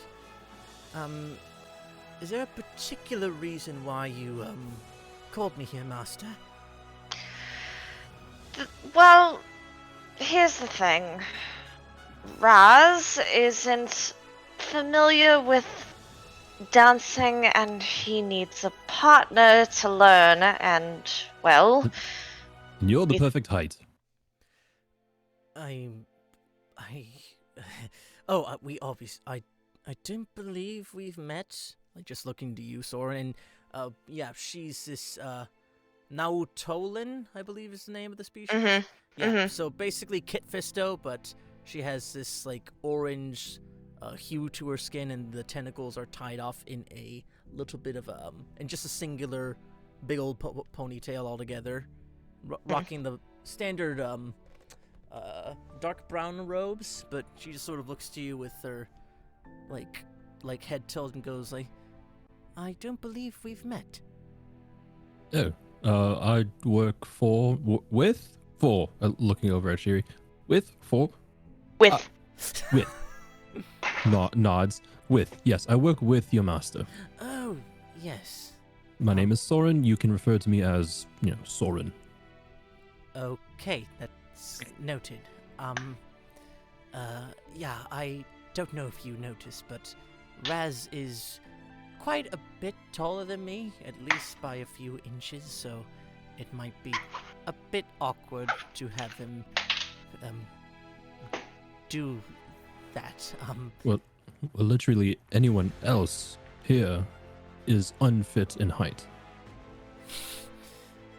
Well, and I'll take you up on the offer then, and I shall see what he's I shall see what he can do and what we are working with. And this is just to really help Raz learn.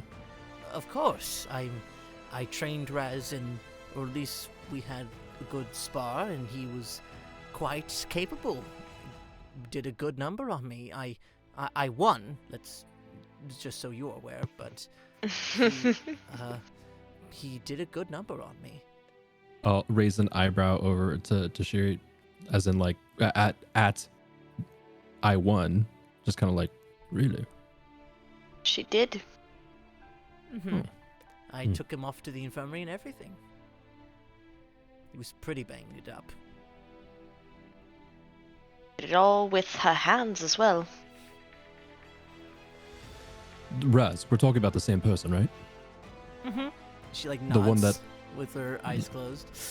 Do you not trust my students' words? No. I don't believe Raz would. But no, never mind. Listen, Raz is ruthless in combat, okay? That's just all I'm going to say about that. He could be ruthless in our combat, but against a trained fighter like D-Gag. You're right. Yes, you're correct. I will say he does have potential, and as long as someone of skill and reasonable knowledge is overseeing his progression, then I think he can eventually best anyone in the temple.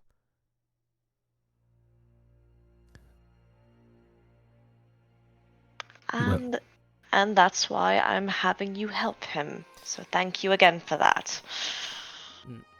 I'll say... Sure, if you can make me an insight check. Okay. Where is my thing? Insight. 24. Ooh, Okay. Ooh. Okay. Let me get this thing.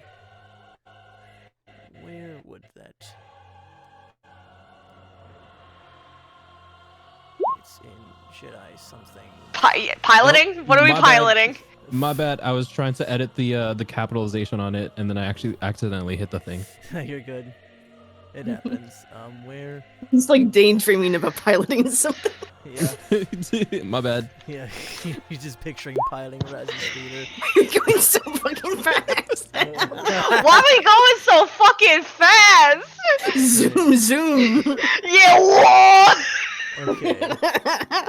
Listen, you're going to dance on the Quicksilver while I'm piloting it, so training. Yeah, you. Trial by fire. Yep. So Shira, you notice it's Digik is just feels the slightest bit off. From one, she just looks a little more moist than normal.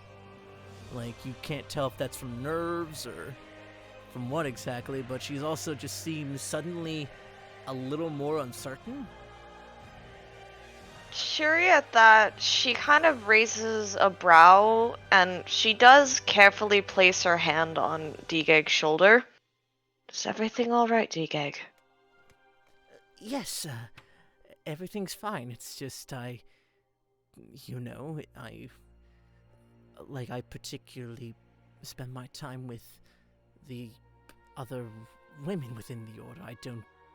It's all the up and coming boys here. You know how those Padawans can be, and Just relax. I trust you. I trust him as much as I trust you.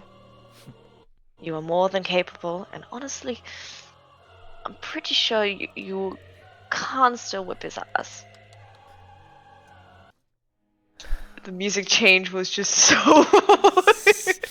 Yeah, I don't have a lot of happy, looping isn't working for the playlist right now. I'm just getting a lot of, Order 66, sad mix. It's just But- yeah. But, we'll say but- at that line, Raz, you sort of walk in to, find, your crew along with the D-Gig. But before, we take notice of Raj, she just, she brings her hand to D-Gag's, chin to get her to look up at her. But keep your chin up. Headstrong. Got this. Okay?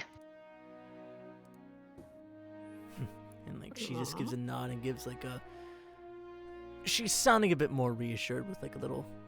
and, but yeah, Raz, you walk in and, you and D-Gag make, little quick eye contact, and you, even though you don't see pupils to of hers to dilate, you can tell it's just a whole lot of she just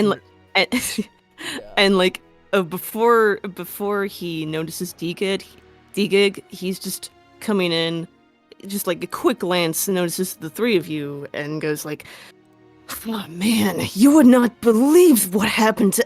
And he looks up again and notices D-Gig and just stops in his tracks. What happened to what? Yes, Raz, go ahead. It's been a while since we've touched base. Go ahead.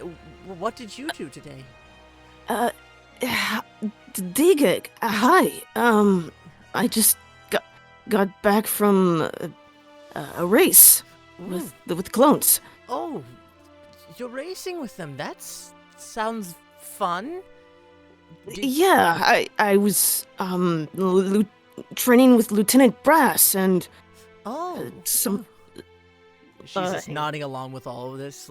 You could tell she doesn't entirely she doesn't hasn't met any of the clones prior, and this is just the first she's just sort of yeah, and just nodding along with. Yeah, and he's kind of he feels really more awkward and nervous, but he keeps just rambling on about what happened. Mhm. Like, and yeah, the 91st troops challenged me, and I won on my first race. So I got a new bike, and yeah. Oh, that's great to hear, Raz. I'm looking forward to seeing. Well, I know I can't exactly force you into the order, but it's nice to see you coming along as fast as you are. And I heard. I hope the missions outside of Coruscant are not too much for you. No, they're. It's nothing I can't handle. Nothing me or the team can't handle. We got it. Yeah. And like DK Raz, just looks to like Soren coughing, just sudden like, Shiri's shaking her head at that. This is the most I've ever seen Raz talk to anyone else outside of the team. Raz, are you ready? Ready for what? I believe we can start your etiquette training by introducing you to something that is time honored by higher class societies.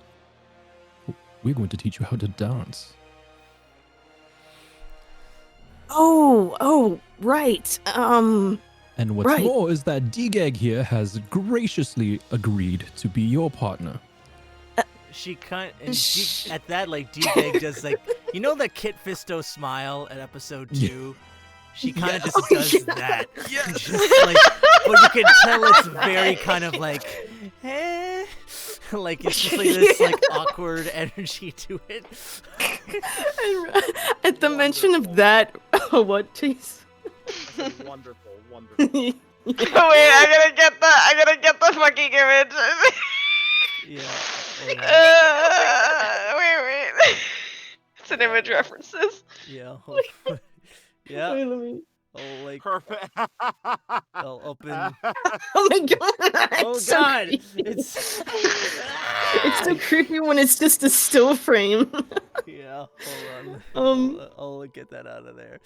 It's so good. It is so good. Can I exit? Yeah, Hi there. Okay.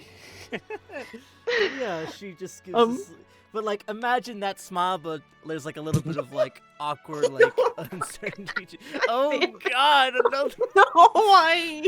Oh my god. It makes me so happy.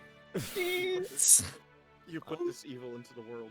Oh my god. Okay. This is immense good. But yeah. Jesus. Okay, back on track. At the mention of that, Raz, his eyes go even wider, and just like, she has.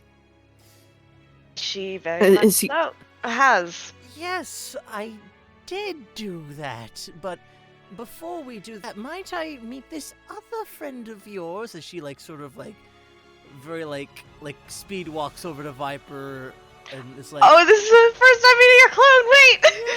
Yeah, that's right. Ah! I thought they already did. Nah, I don't. Nah, she hasn't. But she just like sort of like is touching all of your armor, Viper. Is like, ooh, this, and like she's like doing that thing where like her like hands are like slowly caressing, but not like in that way, but it's more like out of pure fascination. She's just touching like all, like at least all over like your arms, and like she like puts her thumb across the visor, and like tries to look into your eyes. And he's just, and Viper's just sort of like, yeah, that's that is that's state well modified. Oh. He's just like he's unsure of how to like really respond to this, so he's just like, all right then. I have heard that all of you are clones. Do all of them wear armor like this? Well, not every one of them. There's base clone troopers, and then there's my type. I'm a clone commando. I'm a trooper of a more higher on the chain of order, so to say. Ooh, that's very fascinating. And like as she like feels across your hands, and it's just like, your hands feel different from what I've at least rumored about clones that appear to be more humanoid. And that's just where it sucks, he sort of like says jokingly. I'm assuming you've gotten my master out of quite a few pinches already? She's done the same for me, and I've done the same for her as well. That is good. And she just sort of looks around sweatingly, like she's just nervous, is like, is this... And she just... And now they're just sort of... Has Deegig ever been brought... Viper... Is this Viper's first time meeting Deegig as well? Yeah. Oh, wow. Okay, cool. Awesome.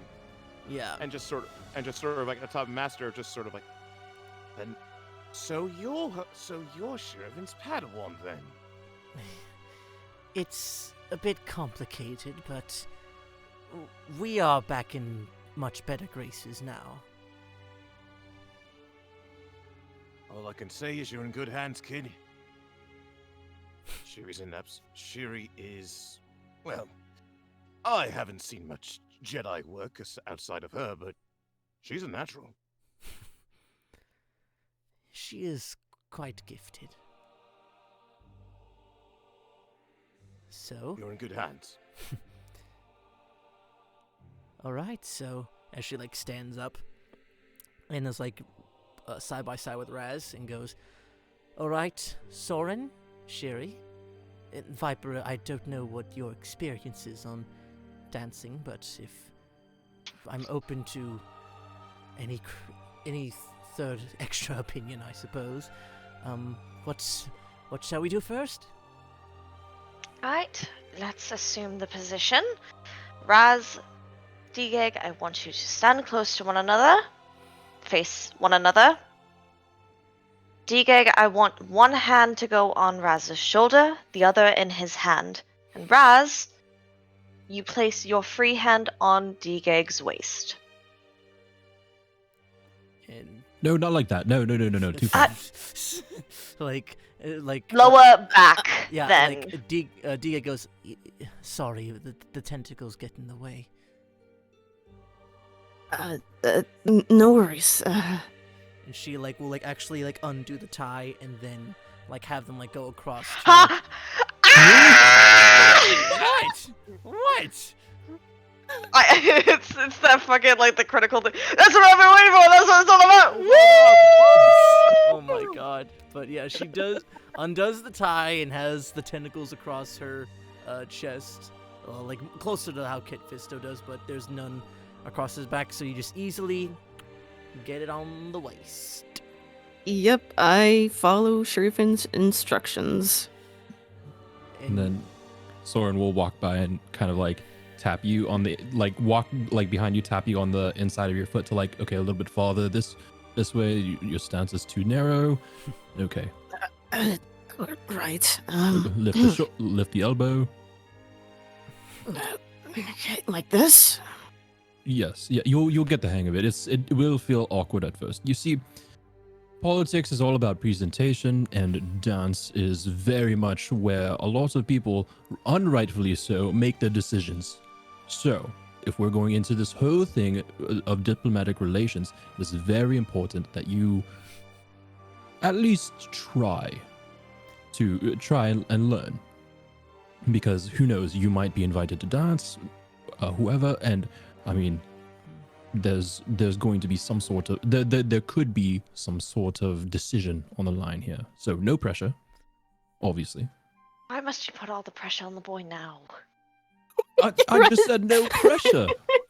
Rez just kind of like gulps and just goes, right, no pressure. Got it. And Dige sort of looks to you, Soren, and goes like, I can read your intentions, and it feels like you are trying to put on pressure, but at the same time, not? Listen, Shiri looks at him at that point. Thank you, Digeg. listen. This is the closest thing that I have to a Padawan at this point. So, indulge me. I will. I promise to try. Raz, I'm sorry if I put unnecessary pressure on you. This is my first time teaching someone else, you know? No pressure. It's my first time learning how to dance. Yeah. You'll do fine. I'm sure of it. All right. So, I'll say, with the help, I'll say, Raz, I'll have you make a performance check at advantage. Woo! Okay. All right, and I will do the same for D-Gag. Okay, not a bad first try. Not too shabby for Oh, nice. first try. She's actually Nice. got a decent performance, so let's see. Great.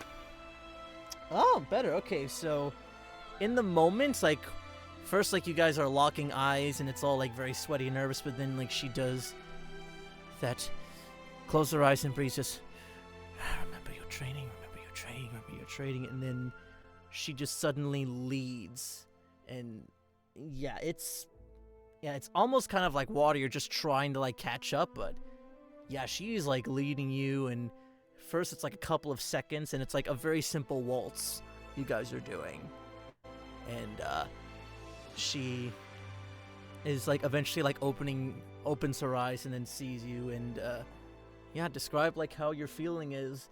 You're lagging a little bit behind in terms of the moves, but you're, like, getting the rhythm of the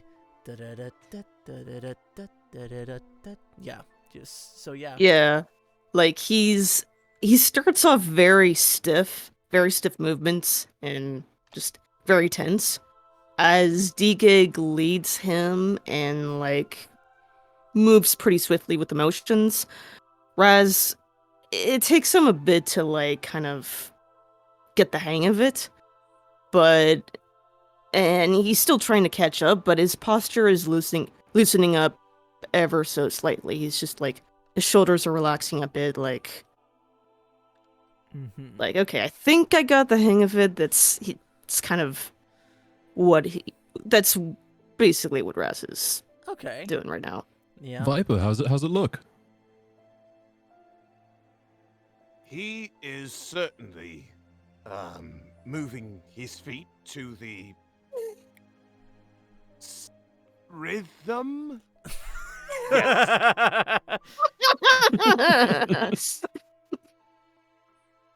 And Rhythm? Question mark. and that is all we can hope for day one. Oh, is that it? Oh no, I mean we'll continue forward. Day Go on. one? We have an entire week of this. Right. Yeah. It'll be all right. We won't push you too far each lesson. Just an hour or two a day. Be good. If it's alright, I would like to do a little more with him alone. Independent study. I appreciate you and your entrepreneurial spirit. Shiri smiles at that. At Digeg at that. She's I very promise well. we won't be too late.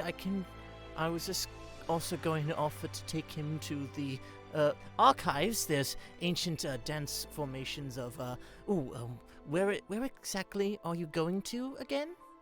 Mandalore. Ooh, Mandalore. If I recall correctly, we can try to find Mandalorian dance techniques or the history of them in the archives, Ravs, if you care to join me. Yeah, and if you want extra credits, also, I'm sending you some diagrams of other staple dances celebrated in modern times. It's much appreciated. Yeah, I don't mind going with you, D-Gig. All right. So you may go about your business. I won't keep him for long. Good luck then, Raz, and thank you, D-Gag. And yeah, with that, Raz Digig sort of takes you by the hand and just, or like at least by the wrist, and just drags you outside the room, and off over to the archives. If Raz can catch this, like, before he leaves, I don't know if he will, but there's, like, this playful little smirk on Shiri's face as she's watching him. And if Yeah, they like- if they do meet eyes, she just does that little, like, the finger wiggle wave. Yeah, like as he's getting dragged along, he like looks back to the others. He'll catch that. And you don't resist, I'm assuming? No, I don't resist. Okay. Yeah. And, yeah, we'll say, the night goes on for you two. And, as, like, you are, like, going through certain text and D-Gig is on the HoloNet. And you're eventually, like, switching in positions and stuff. At one point, as you're, like, on the HoloNet, and, like, she's just reading right next to you. She just sort of looks to you and then sort of slides her hand over yours. Ah! Ah! Just sort of one hand with, like, one finger, like, slipping through the data pad. Just, yeah. The hand is wet. Like, that's just because, like this, the species skin is just very moist, so, like, but it's also, like, she just feels very nervous. Yeah, like as she does like a quick swipe Mm-hmm. near on my data pad. Like when she's not looking, I'll glance back at her, Mm-hmm. kind of giving kind of an awkward smile crosses my expression, and like if she looks at me back, I'll just kind of look back at my data pad, pretending I didn't notice. Mm-hmm. Yeah. And she does, like, after a little bit, and, I'll say make me a deception check. Okay. 10. Right. Okay. Let's see. It's okay. He's awkward right now.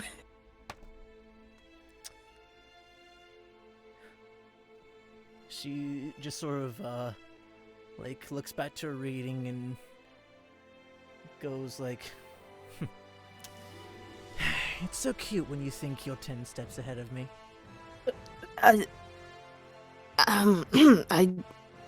don't know what you mean. Well, Shiri has...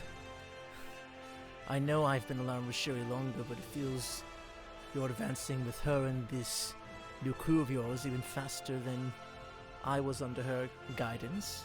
And I don't know, back then, even though you almost brought me down in our little fight, once we were holding each other like that, we both were about as scared as a womp rat caught in the headlights.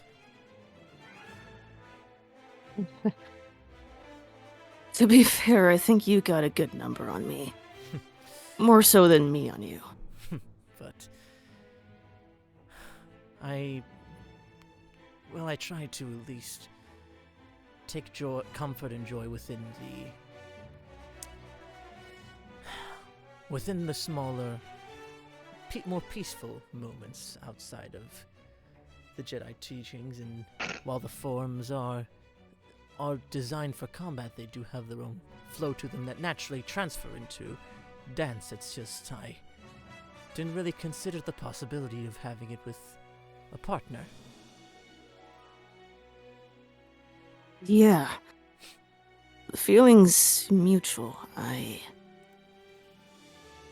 To be honest, I guess you could say I'm more used to combat than downtime. I'm still getting used to learning how to relax. I guess so. Change of pace is nice. Yes. really is. And she, like, clutches your hand a little more. And, like, does that thing where, like, her fingers are, like, riding in back and forth, like, down your, across your hand. Like, he gets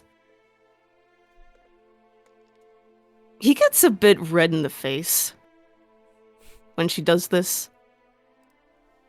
But like he doesn't push away. He keeps the hand there.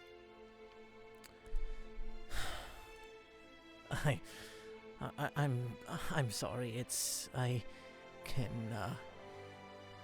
can tell you're a bit nervous. To be quite honest, I don't really know what I'm doing either. Shiri would probably disapprove of this. I have my trials coming up around, and I can't waste that time forming attachments that are going to only serve as distractions.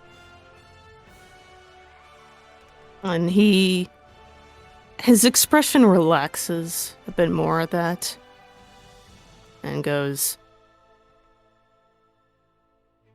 I don't think attachments are distractions. Maybe it's me not being a Jedi, but I think connections are important. Helps you remember who you're fighting for. I mean, go ahead. Her eyes sort of perk up at that.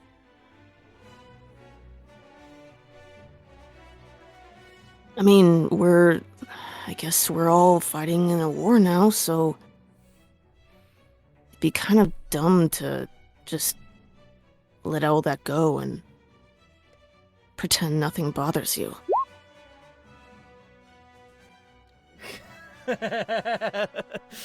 Soren eyes emojing so hard right now. You guys. But, and she goes, I know, I have my disagreements with...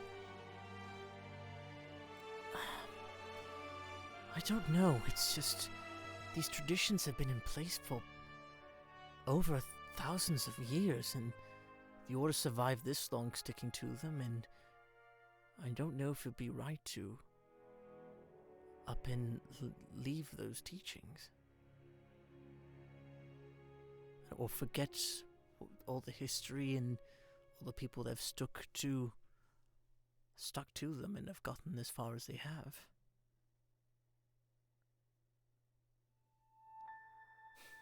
Yeah.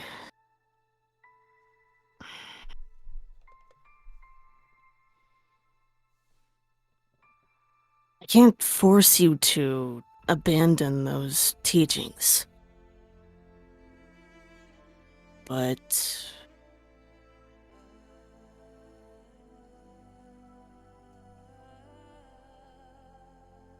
maybe change is important. Again, I'm no Jedi, and what I say probably doesn't match up with the Jedi Order and their teachings. But I mean, I always thought that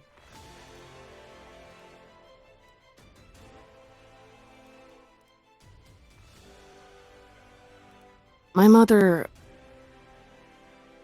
instilled compassion in me when I was growing up. She always tried her best to help others, no matter what. And as like you're going on in this story, she sort of turns her chair to face you, and also like pulls your other hand off of the archive table keyboard.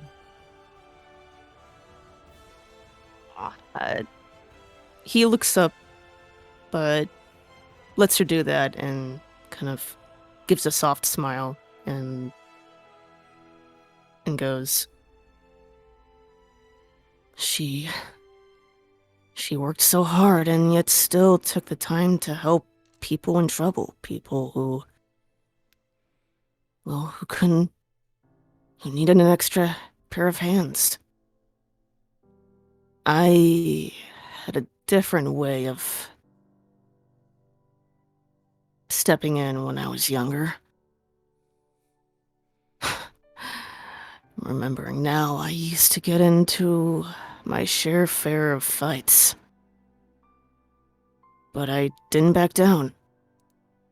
'Cause no one deserves to go through pain.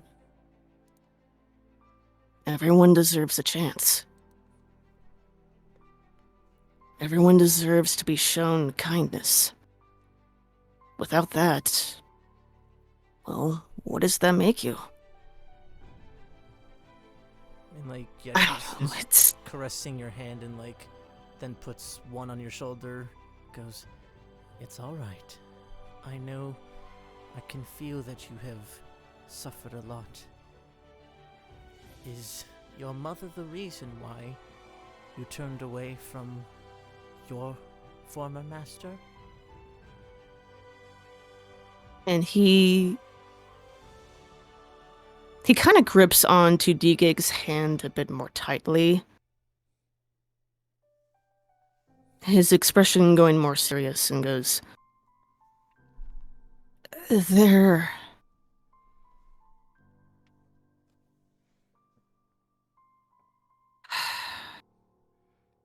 I was in charge of keeping watch of Senator Amidala.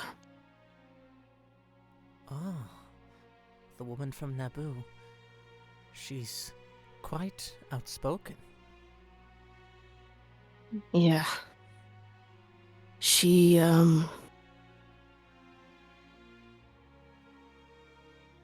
when I was in charge of watching her, she reminded me a lot of my mother.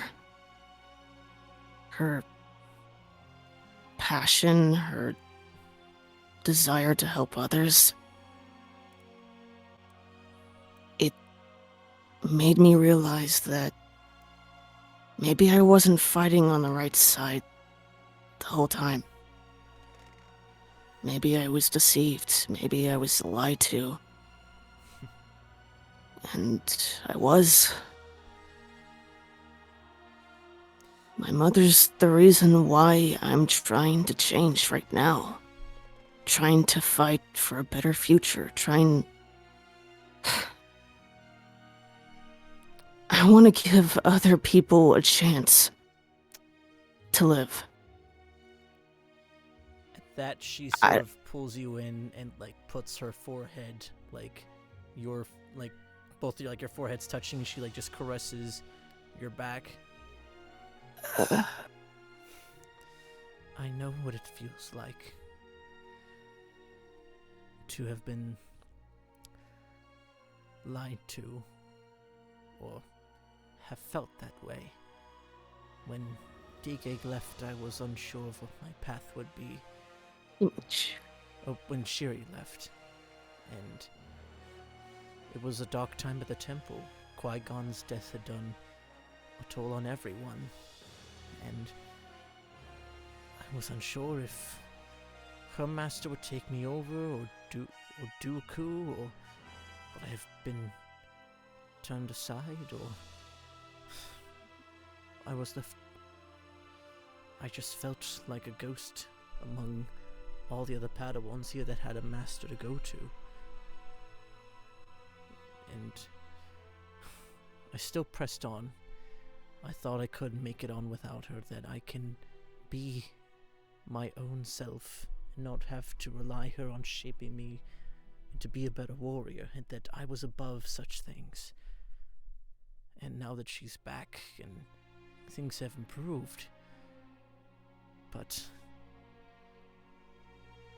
with all these friends she's made, and it's making me rethink that I shouldn't be alone, or that I don't have to take on everything alone, and it helps to have friends, and with your help maybe more.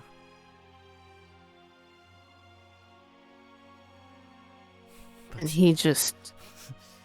yeah, and she just, like, giggles off to herself and, like, just pulls her head back a little bit.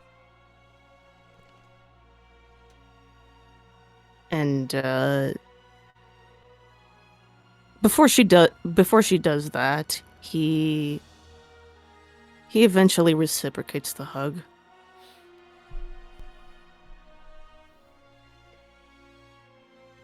I'm not used to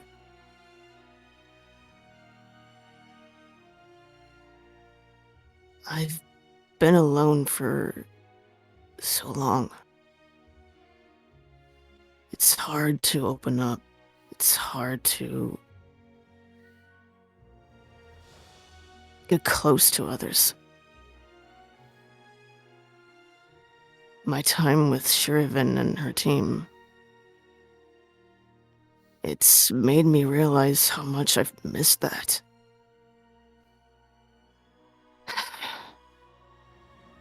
And he slightly pulls away enough to look at her.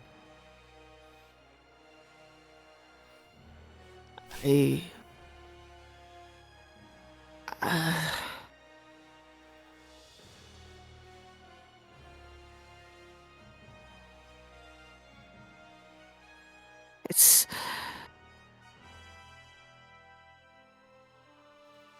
This is... a welcome change, I guess. I don't know what I'm doing. I don't know... I'm kind of winging it as I go. Blast it. And she'll sort of drag you off to a darker corner of the archives, and if you would, if you consent, she will kiss Raz. Paul? He does. And it's very quick in the moment of just, but she just looks to you and goes, "If you tell Shiri, you're dead." I ran from my fucking computer.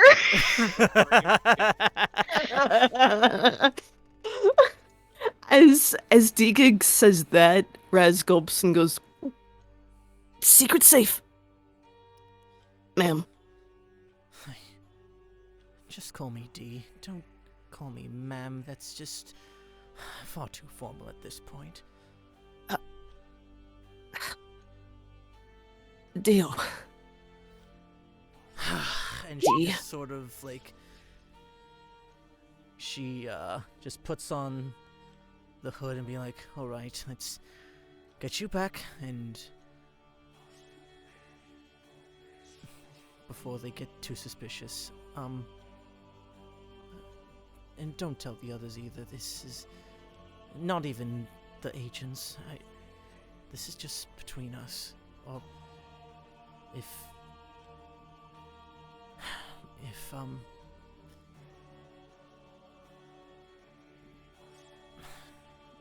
she's just like sort of stammering. She's just uncertain of what to say. Oh, blast it. I don't even know why. Just felt the need to do something. And Raz will, he'll grab onto her hand again and just says, "This stays between us. I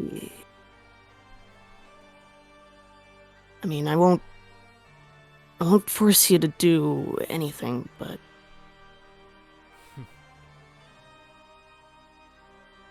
it's nice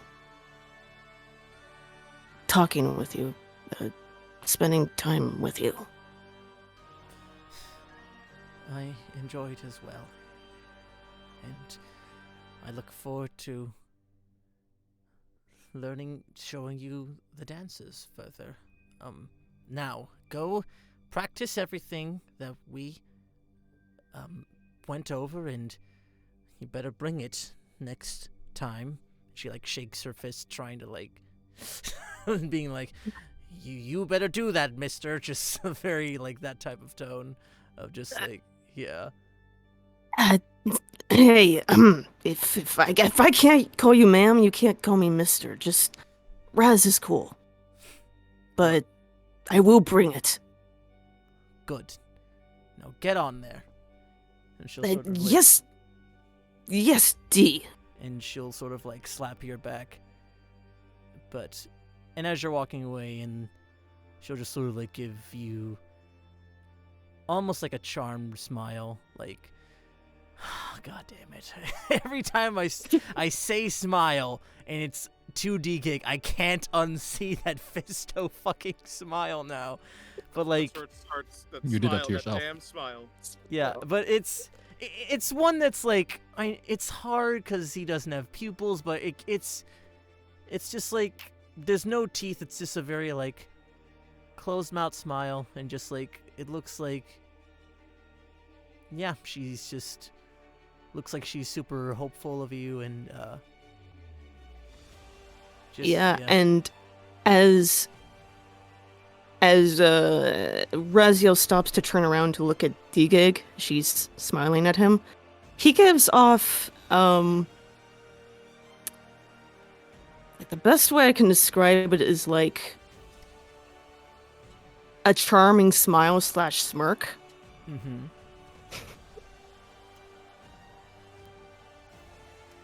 Just like he looks more confident now, and like, yeah, we'll see each other again. All right. And with that, we'll fast forward off to 0200 hours at Dex's Diner. And Viper, you've been waiting there for a good couple of minutes. Mm-hmm. And, like, you're in, like, your full garb, I'm assuming? Yes, I am. All right. BB arrives, CT1313, or BB. She comes up a little late in the speeder, just, like, rushing off from a cab, and she is sporting some, just her typical, like, undersuit, along with, like, some casual wear, like, thrown in, like a standard Republic civilian, like, public servant type of uniform. It's like, oh, sorry about that, sir. It's been hectic day, and it's hard to get a cab at these hours. Hey. Don't pace yourself. You're fine. You're here now, and that's what matters. All right, after you. And she, like, opens up the door for you. Oh, okay. He's just sort of like, should I? Just like that. After, and he just, like, sort of walks forward. And with that, she, like you guys just sort of struts in, get yourself a little booth table, and she goes, right, Dex, fancy us some 2 Jawa drinks, and make them nice and hot, nice and spicy for us. She goes, all right, anything for you, baby. All right, droids, get working on those Jawa juices. and yeah, BB just sort of, like, sits across from you, sort of fingers, like, overlapping, and she goes, Spicy Java juice. You a regular here? Dex and I have had our fair share of chinwags here and there. He's got quite an interesting history. Actually served himself in the Old Republic times, but had to be let go due to his physical well-being. But he did his duty, and he has quite a number of stories, at least overseeing a lot of singers in bars and across the galaxy. He has a karaoke spot here, but it hasn't really been seen much use since the war started. I see. But yeah, I didn't expect your casual wear to be so. She just presents her hand of like all over, like just gesturing to all of your clothing, and she's like, "Didn't expect it to be this expressive." I'm not exactly the best when it comes to wardrobe wear myself. I was pretty much is it? They pointed me to a store. I wanted to find something that just sort of fit me, and well, it's clothing. I'll say that. And do you mind if I get a closer look of you without the scarf? Oh. What the hell? He says, just sort of like, after all, you saved my ass after all. Least I could do.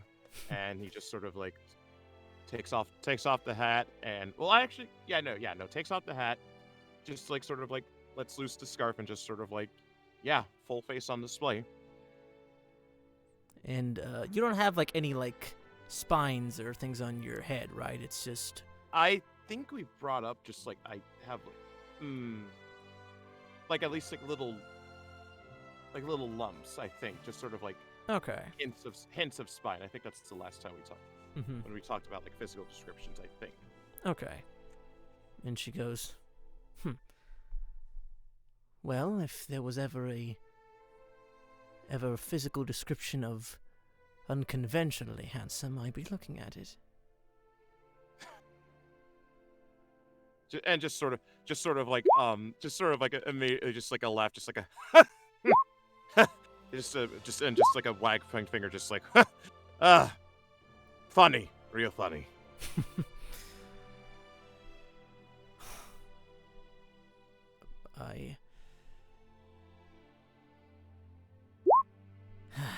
She just sort of like slumps back.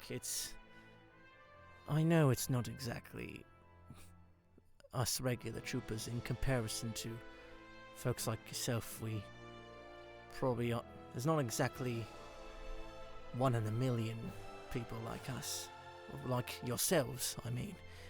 And I appreciate you taking the time to meet up. I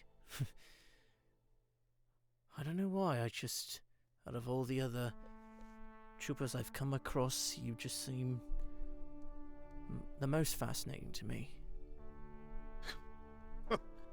Handsome, fascinating. Aren't you buttering me up? he says with just sort of like a smirk. I'm not sure the Kaminoans would take too kindly to their little creations muddling with their, especially those with from the same DNA strand.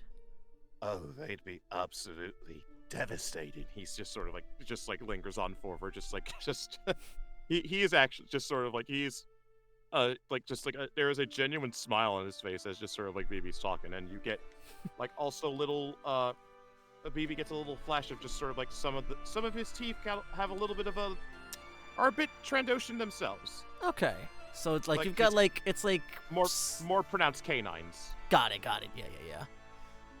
And she just sort of like blushes a little bit. She's like,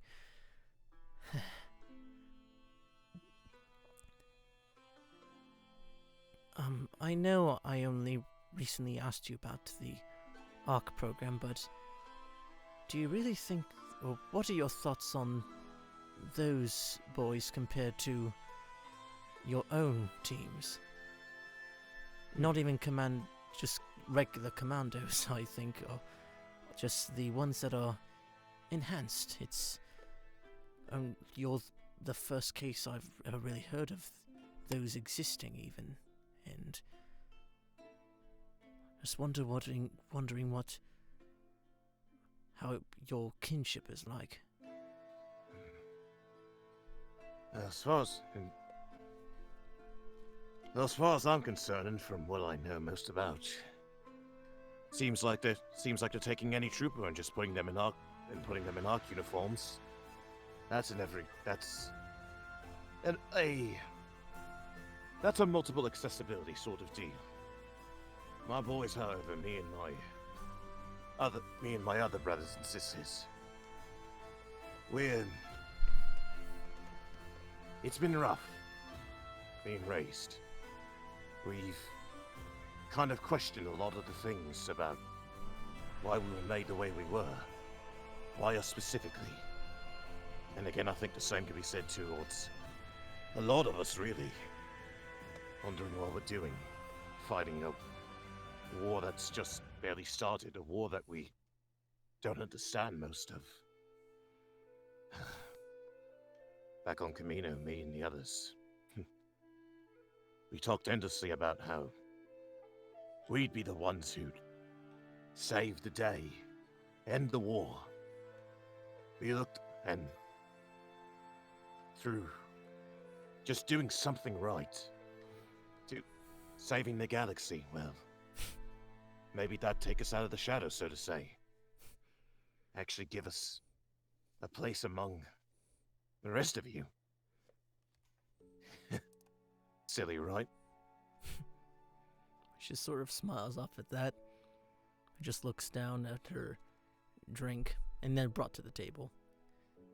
And takes a little, pounds it back and responds, "You'd be surprised, Stephen. I don't think it's as silly as you claim it to be. Even sometimes walking down the street with all other clones in or out of the armor, it feels like the people sometimes fear us. It's not like they don't have a reason to. We sort of popped out of the blue. We're formed with good intentions, defending them, but I guess they're all scared of how sudden everything is, and I imagine it's not too far off from what your brothers might, what the rest of your squad might deal with, being even more different than a standard clone typically is." He takes a sip of his Java juice as he just sort of like really, just like tries to really just like ruminates on BB's words and just. You know, I always thought that, well, my whole, I don't know if you can even call it a life, but since day one, since getting out of Camino, everywhere I go, I've always seen people looking at us, not through our armor, but just at our armor. We ain't exactly knights in shining armor to say, but I don't know. Who's to say the further this goes that we're not seen as saviors, but rather scourges of the galaxy? And he just sort of like looks down a bit as he takes another sip. And then there's the Jedi. I mean, Shiri's great. She's graceful. She's got a good head on her shoulders. She's a good looker, I'll say that. But she's the face of. She's someone you can look at and just call a person. Someone who you want to root for. Someone who knows who's gonna keep the fight going. Raz has got a rough start, but he's learning too. And Soren, hell. I'm kinda jealous. Suave, he's good shot. Silver tongue. Reporter. Gets to travel around the galaxy for kicks. Without a care in the world. They're human. And then there's me and the others. I know I've already talked about it a lot, but just... What's it gonna be like a year after the war? 2 years? 5 years if we even win this? Everyone gets back to living their life. Shiri probably gets to go back to the council. Raz stays on board to learn more about what he wants to become, and Soren will probably cruise off to somewhere for his next story, but Well, and there's me. well, and like during all this, like, BB's sort of like nodding off and takes like the occasional sip of Jawa juice, and like you guys go through like a couple of glasses as the night goes on, and she goes, well, for one thing, part of our purpose, or at least kind of, it's a gift and a curse, is aging twice as fast, so maybe by the time we're dead, or at least 5 years goes on for everyone else, 10 years goes on for us, and who knows, maybe that might not be something for us to worry about, but you've got a good head on your shoulders, and hopefully I know the Kaminoans, they have their quirks, and they're certainly a bit of a testy bunch, but I don't really doubt that they have intent, that they made us for an overall good purpose. That I know it's a bit on the propaganda side, but we're trying to save those people under the separatist rule, and everyone who's just outside of this great union, of this collection of systems trying to help one another. And But what about after that? He sort of speaks up and just sort of like, he tenses up a bit as he's just sort of like drinking the rest of it. He's just sort of like downs his next like Java juice and just like, There's... Back then, there was... my former commander, Nova. She... I don't know what it was about her, but... he had... a vision. She wanted to do something greater than what we were doing, and... if she could... Don't you ever think about just... Have you ever at least thought about what life would be like after everything? Trying to figure out what we could do? Where to go from there?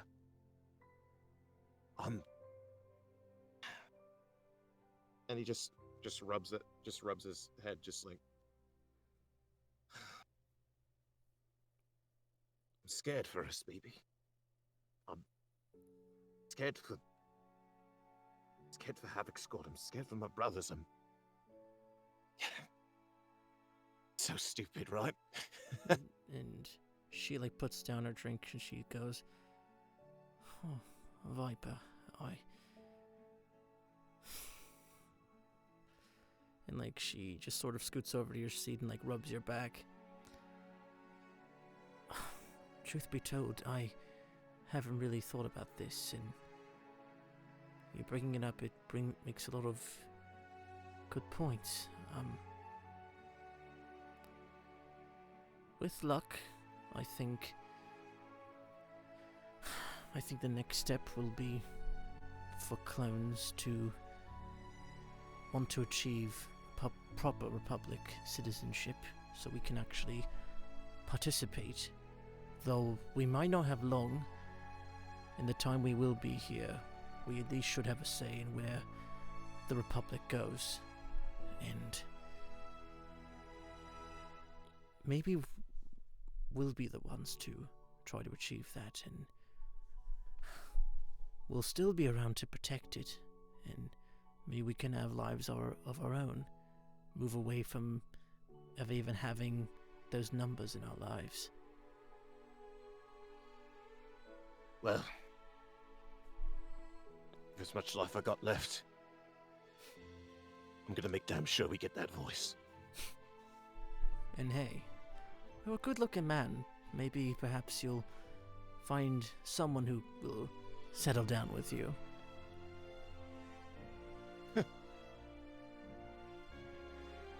Family, eh? Yeah. Play it by ear, I guess. Sorry, I got Sorry, I got a bit soapboxy there. It's all well. It's last thing you want to hear is a soldier's rambling. Lord knows you could probably get enough of that from that around base. nah. I know. Our boys like to turn our run. The boys from when you're with Voss around, you get used to the rambling, but.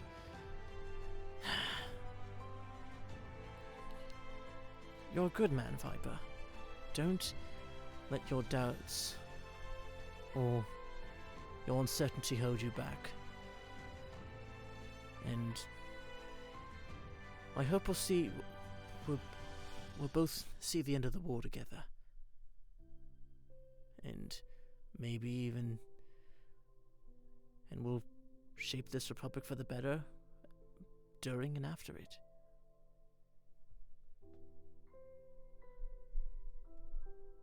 That is a future I would really like to see come true. He says with just a smile. Well, you've got an important mission. It's only a small stepping stone coming very soon, but Mandalore is certainly quite a place to try to make an alliance with, and just be careful, because I know that's where everything that's made the clones comes from. The heritage, the culture, even the very strand of DNA we're born from is from that place. Mm-hmm.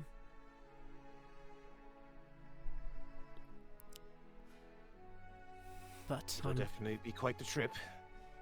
For sure. And I wish I could. How about you, though? Oh, what me? What you got planned? Oh, well, I'm mostly sticking around wherever Voss decides to stick his big head into. I mostly away for his orders and try to get well, we'll be eyeing Kashyyyk, actually. Rookie planet. Yeah, it's, at least we're looking at all the neutral worlds and at least preparing for, if the Separatists go there, well, the Wookiees may not be our allies. We have to be ready to assist any core world that is of importance to the Republic's survival. Do whatever we can. She, covers the tab, and she goes, And just sort of like, oh, you just sort of like a bit just like, oh, wait, you don't have to. I can. I'd appreciate that, Viper. We all have our own salary. It's all right. We'll split it. Both. It's all going back to our pockets anyway. Fair. Okay. We'll say it's about 250 credits for all the all drinks. right. Easy. Yeah. And she'll sort of walk you outside, and goes, truth be told, I didn't really invite you here for the intentions of getting that deep into philosophy and the war, the aftermath of all this, but it was a nice, insightful conversation. And that's what I was about to ask you. Must have gotten lost track with a bunch of personal ramblings. Next time I'll just ask you to get straight to the point, huh? Save us both a lot of trouble. Maybe. Though, I wouldn't call it a waste or a rambling. You're a man of conviction. You've got some dreams you'd like to see come to fruition, and unlike all the clones I know, I can't speak for much of myself of blindly following the orders, but you're willing to. You have your own vision and you want to see it done, and I admire that in a man. Especially one I fight alongside. And you've got the potential makings of a damn good ARC trooper. I don't know if it's in my power, but either one, you get Quinmon, you pester Quinmon to get your ass back to Camino for that ARC trooper assessment, Or B, I can always talk to Shir'iven to get him to possibly sweet talk him into getting you to Camino. I greatly appreciate that, Viper. Either way, he's your meal ticket, eh? And she'll like sort of like rub your like put a hand on your arm and just like squeeze it tight. I appreciate this shot. I really do. I know we won't be in the same branch of commandos, but I hope we can cross paths further again. And sort of looks over and just like puts a hand on her opposite shoulder and just goes like, Hey, fate's dealt stranger hands before. Who knows? Indeed. I'll ride you back to the barracks. Oh, right, yeah.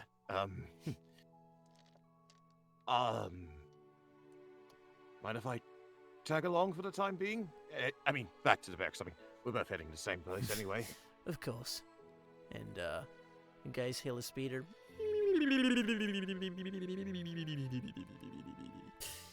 And guys make it off, and she walks off to her room. And again, this was a pleasant night, and good luck on your trip. As with you. Oh, and hey, if you ever need any attunements to your blaster, or if you need me to, give your any vibro weapons a bit more of an oomph to it, just you know where I am, and you know my signal. So, by all means, there's your second meal ticket. Sure. And I know you insisted prior, but you sure you don't want to take the Beskar spear with you? Perhaps that might prove as a suitable offering to the Duchess. Yeah. And the laws are all about Beskar. I'll see to bring that. All right, I'll leave it for you in the morning. Appreciate it. Night, Trooper. And she Night, PB. closes off the door. And I think that's where we'll end it tonight. Woo! Woo! Oh, and just like one last thing after And- the door closes, he just sort of, one last thing as the door closes, and he just heads back to his bed, just sort of like looks over at the mirror and just sort of like looks at his face and just sort of like, Handsome, huh? Aww. Yes! Aww. Oh my god! Yes. Roll credits. Our ship's The ships are setting sail. Yep, this is the ships episode. The moment like Obi-Wan and Shiri happens, you best fucking believe we're having a fucking fleet celebration. oh yeah. Yeah. But yeah, that's we'll be ending it tonight. I hope you guys all enjoyed. We'll find love for Soren eventually. Maybe. Oh. He's in love with his weapon. Yeah, It's like- bad uh-huh. news. Yeah. It's like Sokka and his boomerang. Listen. You just have little baby pistols. You call them like you call one good and the other one news or some shit. But yeah. No, one's the press and one's the Times. Present Oh. times. Oh my god, but But yeah, eyes emoji on Soren relationships. Just a heads up. oh yeah. And You gotta hook them, Kev. You gotta be like, haha, look forward to mean, this you content do- later. Eyes emoji. Oh. You do- Starting new hashtags based on these ships. Yes. I mean, you do have, the sun with you, though that could be a ship, huh? It could be. I mean, hey, does Soren swing both ways? Enemies to friends trope to lovers trope. Who knows? Yes. God damn. Dance with the devil? Head ass. Yeah, In the pale- you can't see in the my pale eyebrows moonlight on dancing. God? To be fair, Soren is the only one who On could pull that Lucifer? off. Yeah. Just like that. Ooh. Oh my god. But yeah, we will call it off here for the night, and we'll be back for more ship drama, and we'll probably try to get to Mandalore. I didn't realize that all this fit perfectly in the day, so Yeah. we'll try fast Yeah, forwarding through the boy. week. Listen, let's just fast forward next to arriving on Mandalore. Yeah. Let's do it. Yeah. If that's what everyone wants to, we'll do that. And if I know. I just Yeah. I gotta do fucking planning because Yeah. I'm the one who's making the alliance. Oh yeah. Come on. Oh yeah. Totally fine. We'll start the next session with yeah. If anyone else has like personal stuff that. I'd have to practice more dancing with D-Gig before we head there. But Oh yeah, for sure. Just a bunch of stuff that doesn't necessarily that would happen over the week that not necessarily needs to be RP'd, but Yeah. Just like I anything mean, that doesn't okay. need the RP, then or like you feel like isn't super important, then you can like anyone can just yeah, I'll put it message in that shit. chat. Yeah, but Yeah. yeah. Thanks again, everybody, for coming by. This was. Whew, a spicy episode. Spicy. The good spice. Oh my god, spicier than a fucking Jawa juice. But anyway, yeah, we will go down the line and just give our closing remarks and where we can all be found. Once again, I am Kevin. You can find me at all the social medias at KCoutova. It'll be in the chat and description if you're watching the VOD. Hello, VOD viewers. But yeah, and going down the line, once again, we have Soren. What's up? Hello, my name is Christian, going by Kappa in the TTRPG space. You can find me on Twitter at @TheKappaChris, nerding out about these new ships we're launching, setting sail. Yeah, I do a lot of I've got a lot of projects down the line, but mostly you can like regularly you can find me on Fridays wherever you find your favorite podcast on Roads Uncharted, a actual play podcast in the Genesis system, the only one that I know of, and believe me, I've done the research. And also Wednesdays right here. But I'm always looking for more projects, and a lot is coming down the line, so keep an eye out on my Twitter, again at @TheKappaChris. All right. And that's where you can find all of his stuff. Next up, we have Raziel. Yo, Tati here. I played Raziel. He's getting along with D-Gig. Wink, wink, nudge, nudge. Say no more. You can also follow me on Twitter at Tati the VA, where I post voice acting, audio mixing, just projects, D&D stuff, memes, the works, nerdy related stuff. Check it out. I'm also in a couple of other D&D streams. Every Saturday, the World of Eris, I play a lizardfolk barbarian who's about to fight a Hydra this week. It's going to be epic. Check us out if you want at 6:30 p.m. PST. And Curse of Strahd tomorrow and every Thursdays at 6:30 p.m. PST as well. Good stuff. Yes. And next up, we have Shir'iven. Hello, my name is Jinkles. I play the lovely Shir'iven. You can find me at lovejinkles on twitter.com where I haven't been posting memes lately, but they will come soon. And you can also find me at JinxedVT. That's JINXEDVT on Twitch as well as Twitter, where I am slowly but surely coming along with my VTuber. Yes. Woo! Yes, good stuffs. And last but not least, Viper. That's me. Hey, folks. Chase here, Chase the VA. You can find me over at Chase the VA on Twitter, Chase Beck on YouTube, and CB Voiceman on Twitch, where I'm doing something eventually. And wow, Viper Viper has someone call him handsome. That's an experience. Who knows where that will Baby. go? Yeah. Again, we might touch on it privately, considering clones. Yeah, but definitely. yeah. If I could whistle, I'd whistle. Oh, it is really fun stuff. Yeah, I'm looking. Whistle, I'd whistle. But yeah, thanks again, everybody, for coming by. We gratefully appreciate the support and viewing in. It means a lot to everybody. This is just a big old passion game because we're all fucking nerds that love this era, unironically.